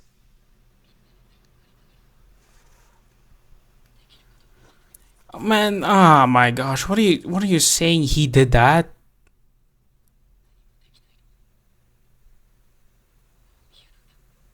My brain's blowing up. This I'm skipping the intro or the outro. Next time. Who is this? There's a new monster. There's a new ghoul and there's another one. They're gonna fight again? Oh my fucking goodness, guys. Like, Amon's gonna be fighting, Yomo's gonna be fighting. What's the priest guy is gonna be meeting with Amon? And then Furuta, I don't know what's happening with him. Gang, I am tired. I am tired. I am freaking tired. Am I seriously gonna be finishing this? I think I am. I'll just give everything. I'm so tired, bro. I'll just give everything that I've thought of after I finish this season. After I finish episode 11 and episode 12, I'm gonna tell you everything that I feel. I don't care if it takes an hour for me to talk about it. I am tired, bro.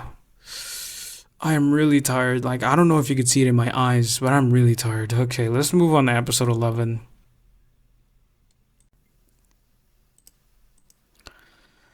Episode 11. Let's do this shit.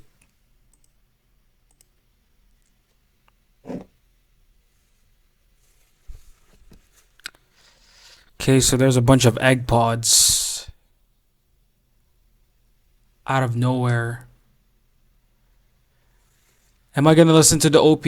No, I'm gonna listen to the OP and the ED in the final episode.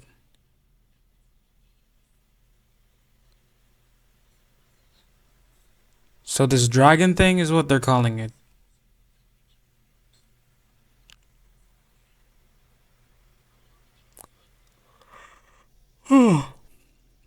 There's another core?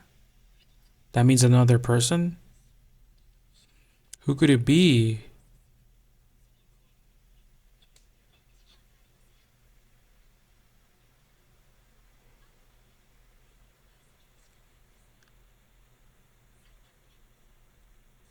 12 hours for what? Before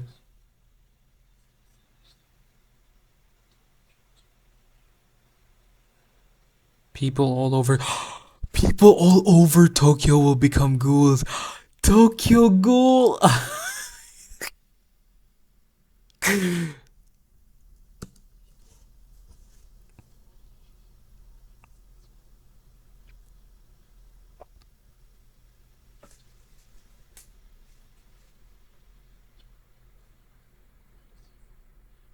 RC cells. Remote controlled cells?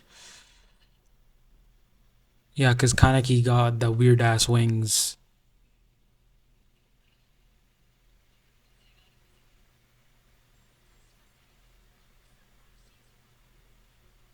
What the fuck? It's moving. Are the soldiers. Wait, who? What? Who are these guys in black suits? But they're not the white suits. So there's more enemies.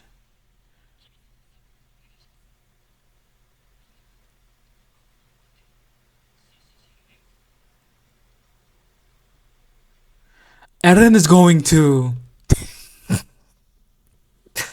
Of course he's going.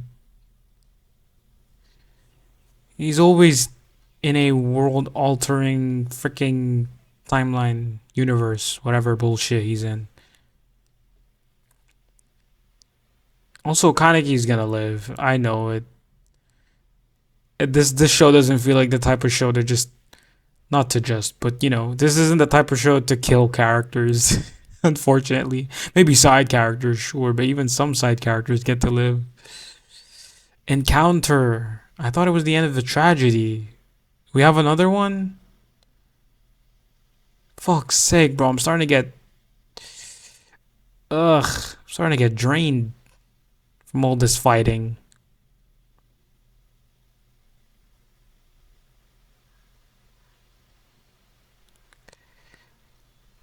Okay, so all the CCG are lined up. They're gonna be fighting, and some of the ghouls as well. They're gonna be fighting like the army of guys, or they're duplicated. Oh, this is it not Kano's thingy? No. Oh, no plan. He just said go fight. Oh, Uta's a bad guy, right? And Itori as well. They are a part of their dog. They're a dog of the evil priest guy.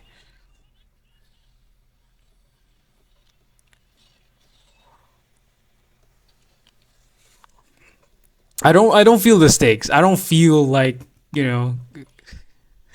I don't feel like anything's gonna be, and anything bad is gonna happen. And if there was, I'm just gonna find it interesting.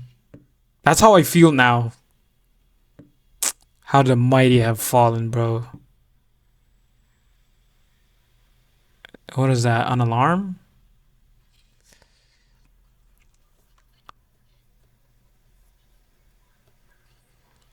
Something's not adding up. But it's not like they retreated. The evil priest guy. Or the owl, maybe. What happened to her, by the way, Eto? I think she popped up in the preview, so. It is her, right? Yeah, it's her. Yeah, look. It's her. The one eyed owl.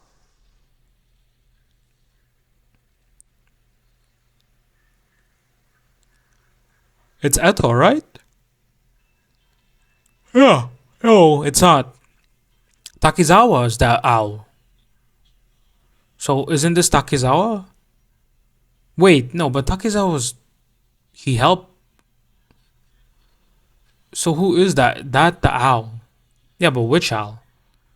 I don't think it's Yoshimura, Kuzen. It's Eto, but it looks different.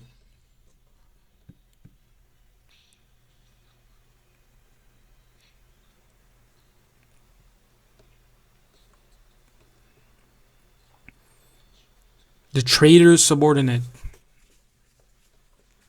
Who? Kisho. Wait, who is this guy?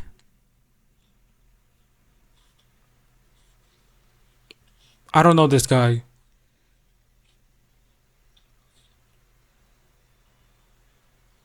The dragon is the arc of life itself, says Johnny Sins.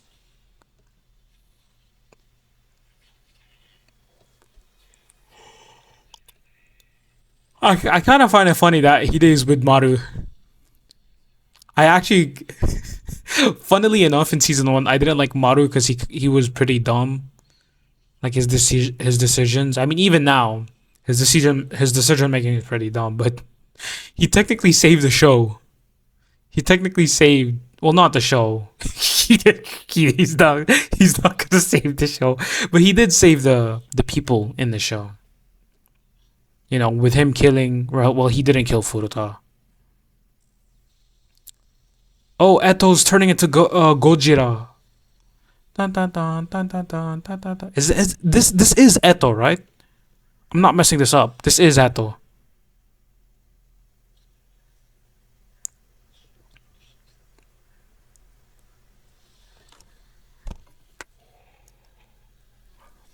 Who is this? I can't see their.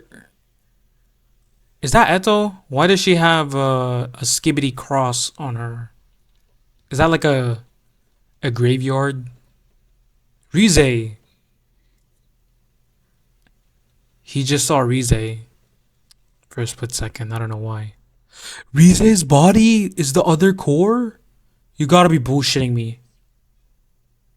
The spawns that are being created at the root are being sent to the earth. What? For what purpose? So the world becomes a ghoul world? Oh, I'm so lost. Oh, Rize's turning into a ghost.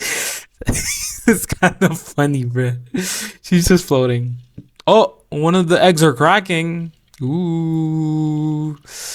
Watch him use the wing power again. SSR Kaneki, please. SSR Kaneki, please. Come on. I want to see your cool ass wings again. Rainbow wings.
Ayato sacrificing himself.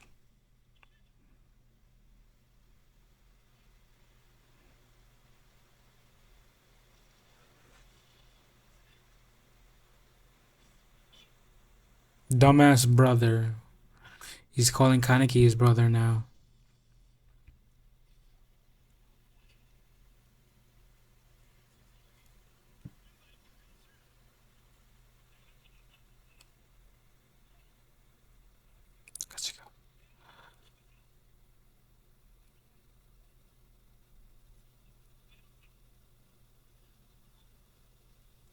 What? Hide is now playing an important role? Someone's controlling the owl.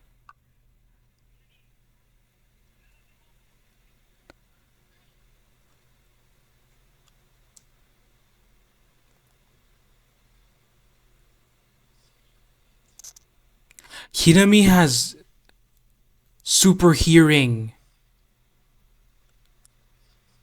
Wait, Hinami has super hearing? What? Did I miss that?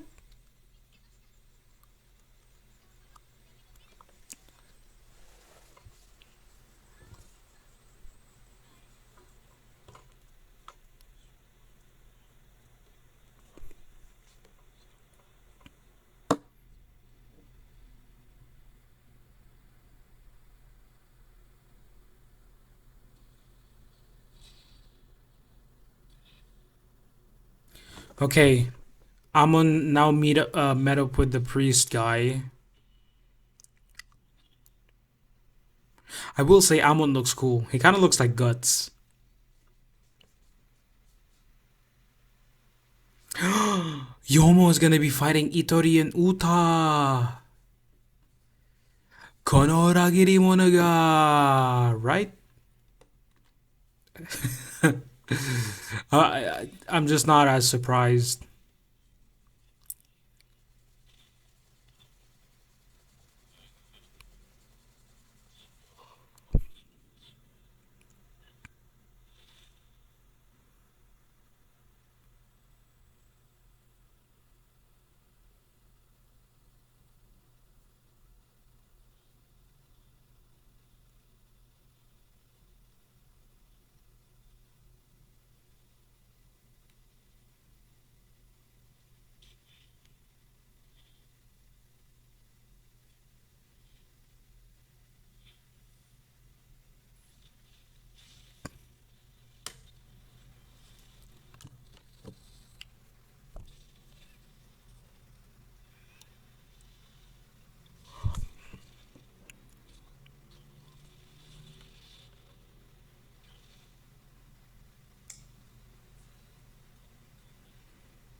That is right. Yomu's speaking facts. There's nothing fun in this.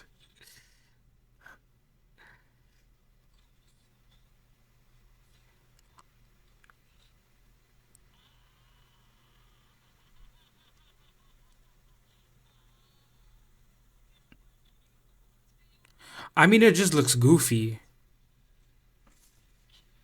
right? Uta and Itori being bad guys. They just look goofy as villains. I just feel like I wasn't too attached with them in the first place. Like they seem like good guys, right? But I wasn't too attached to them that I'd be surprised over the fact that they turned into enemies. So I'm sort of just left like, okay.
Oh shit!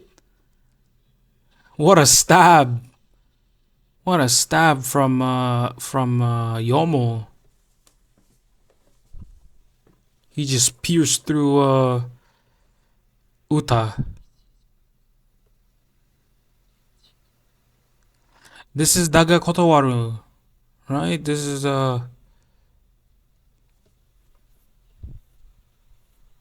Kishibe Rohan.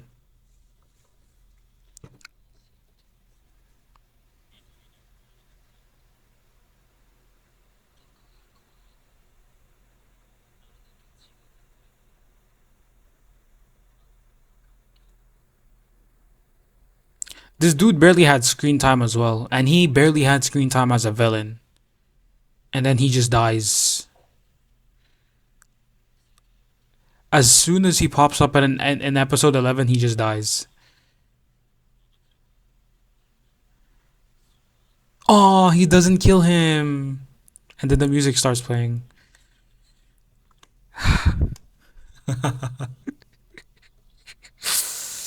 Oh my goodness.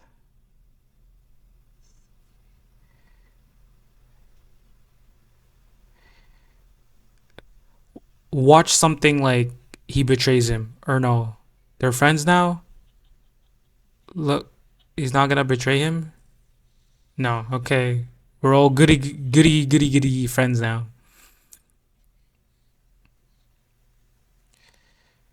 Oh shit, spirit bomb. Wait, Akira and who? Uri. They made a shield. Okay. And then Amon got stabbed again.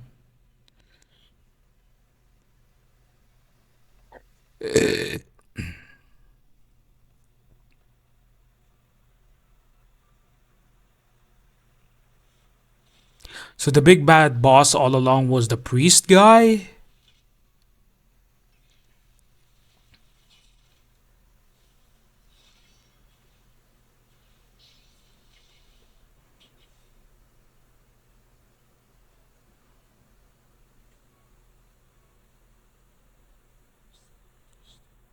I've never felt anything but hatred towards you.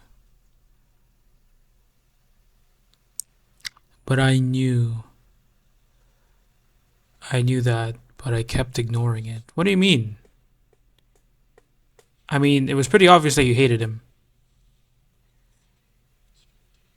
This world is wrong. Oh, you got something right every time.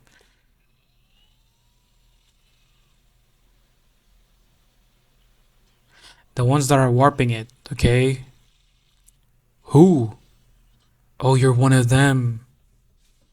Yeah, I mean, everyone is. But it's already wrong for you to assume. I loved you. Oh. Oh, the priest guy is dead. He's sliced in half.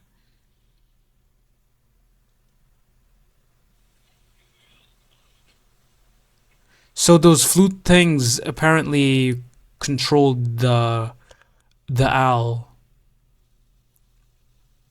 but now the owl is dead.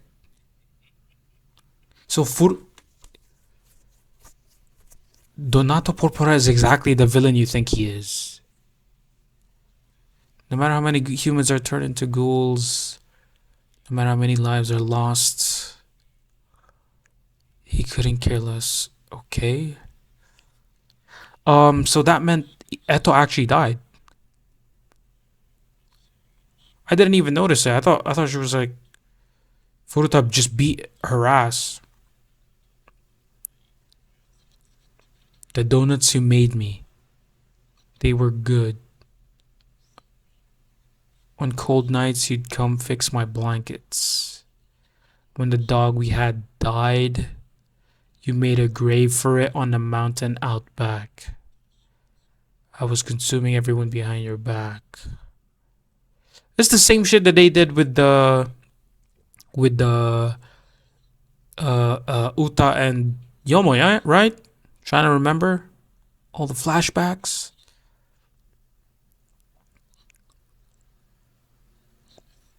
We spent back then are so important to me I can hardly bear it. Oh, he still remembers their time.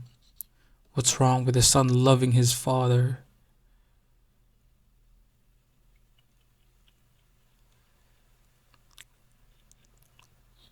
Father A, classic. Classic. So all he wanted was a son. Are you serious right now, bruh? And then all the Johnny Sins guys popped up again. Round two? Are you Okay. Finally, we got to Kaneki.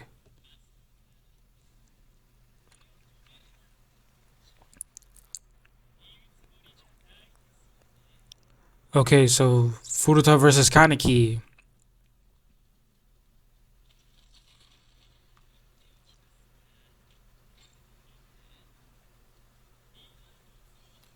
I happen to be rather strong.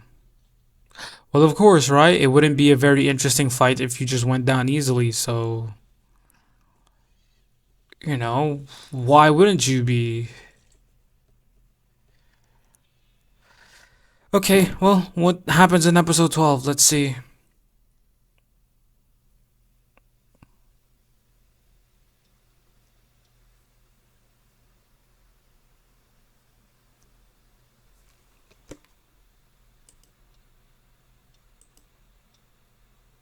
The final episode. Here it is. Oh my goodness. Kaneki has a bunch of weapons. Ain't no fucking way you're gonna flashback me Furuta's backstory. Arigato who?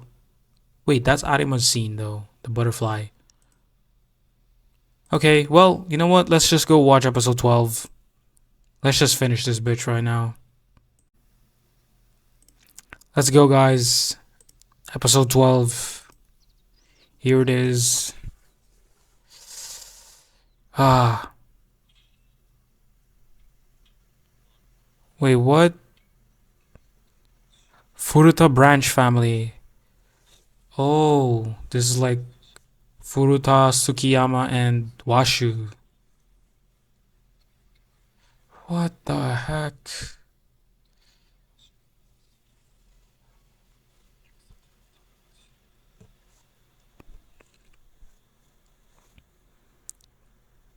So this is his backstory? Okay, we're listening to the opening because this is the last time we're gonna hear this.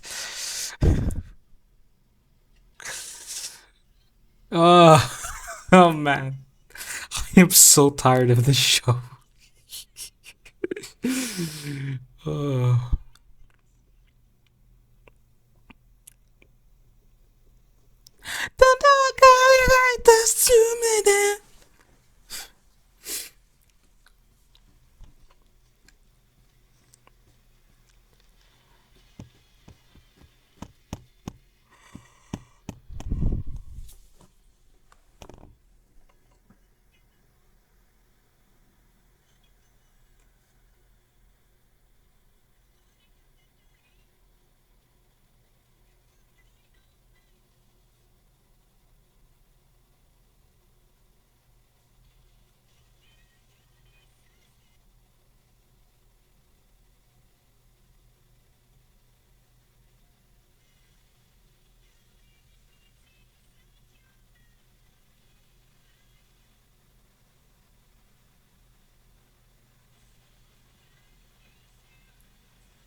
Okay, Kaneki's taking hits.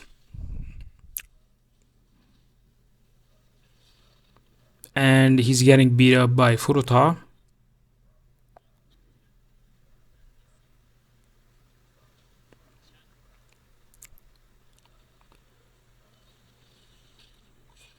Kaneki got his own sword.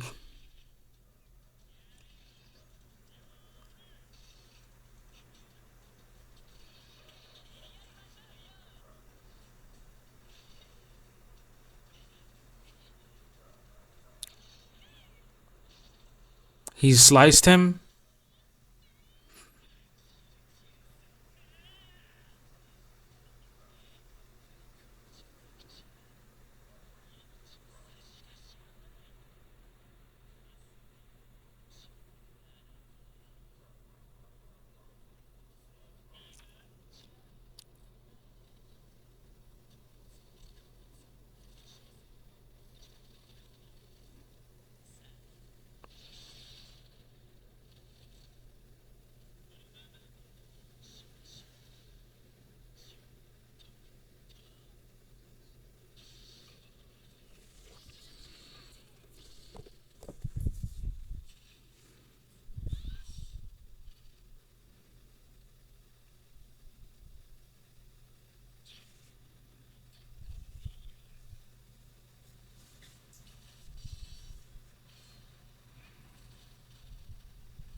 Oh, Kaneki bit it. Kaneki bit the sword and he broke it.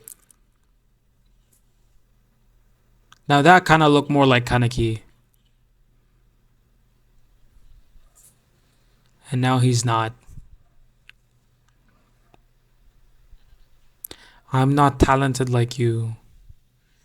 I'm not smart and I'm not. Why are we talking about this? I couldn't even protect a small country. I kept losing to you this whole time. What? But we barely had Furuta on the screen.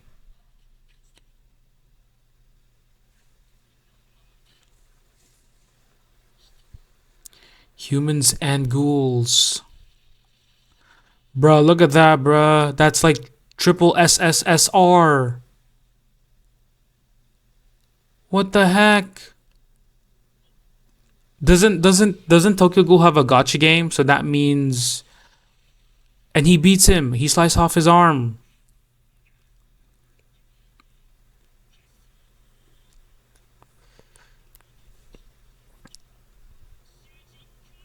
Are you the protagonist now, investigator? Well, hasn't he been?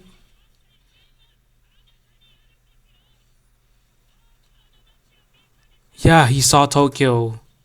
A lot of them turn into ghouls. Tokyo ghouls.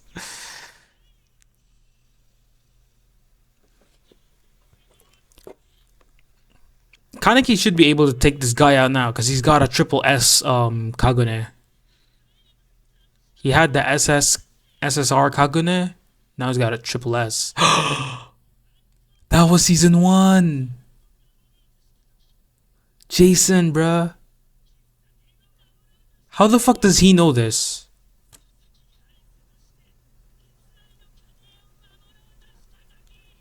What? Land of Ghouls. I didn't even know there was a land of ghouls. What? Why? How does this guy know? Why does he know everything?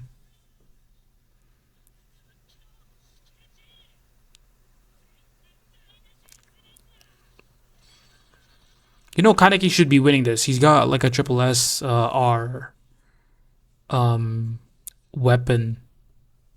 Also, why is Furuta so addicted with this dude? With Kaneki?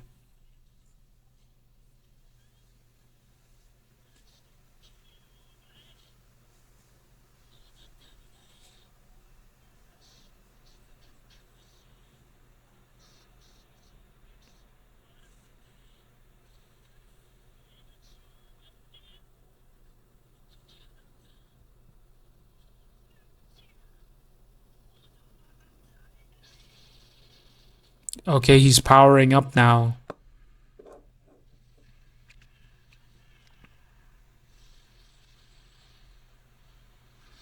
So is Kaneki gonna power up? Because he just broke his SSR weapon. I mean, triple SR. Okay, Kaneki's getting his ass beat now. But you know he's gonna win. You know he's gonna win. This fight took less than an episode. Wasn't even like. Probably not even gonna be a full episode of a fight. What is he gonna do?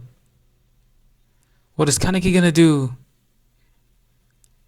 He's only got like this weird looking star sword. And it's blue versus red. And the manholes are being launched off because of the intense fighting between them. Blue versus red, guys. It's always been like this ever since the beginning, right? Halo. Kaneki's losing though. He's not. No, he's not. He has his friends. He remembered his friends. He's pushing back. And he's slicing through Furuta's right arm again. Furuta's dead now. Okay. No, not yet. Not yet. Unless you cut off his head and then, hit him in the head.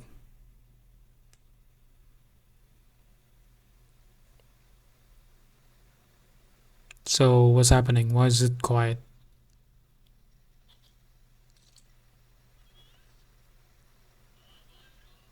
What?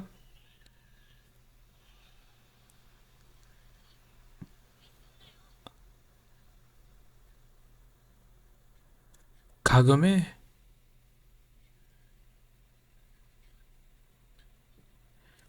When will the bird leave its cage?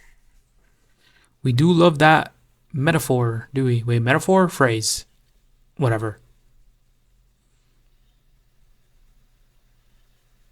Everything is for naught. Maybe. Maybe, but animals don't really think about this, right? We only created these ideas, abstract thoughts. But that's also why we were able to call it stupid, pointless. You play all you can, but when the time comes, it's over. The box is shut, never to open again.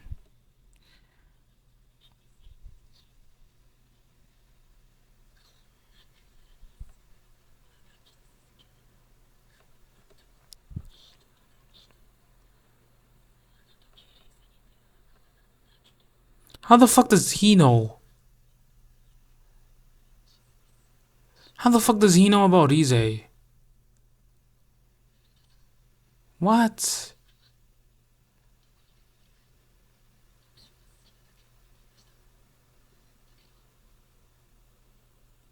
How the fuck does he know Rize?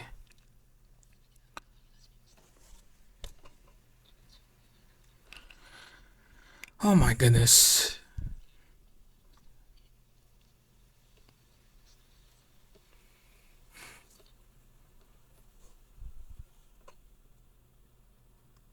Takezawa's helping out, guys.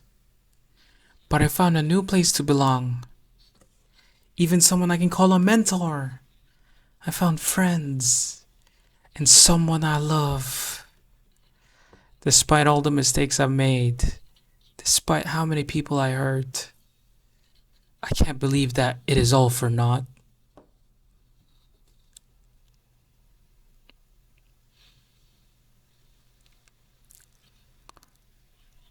Who is this guy? Oh, this guy. He decided to fight in his garments, undergarments, loincloth. I don't know. What's the Japanese term for that? I think I still would have met Rize that day. Rize.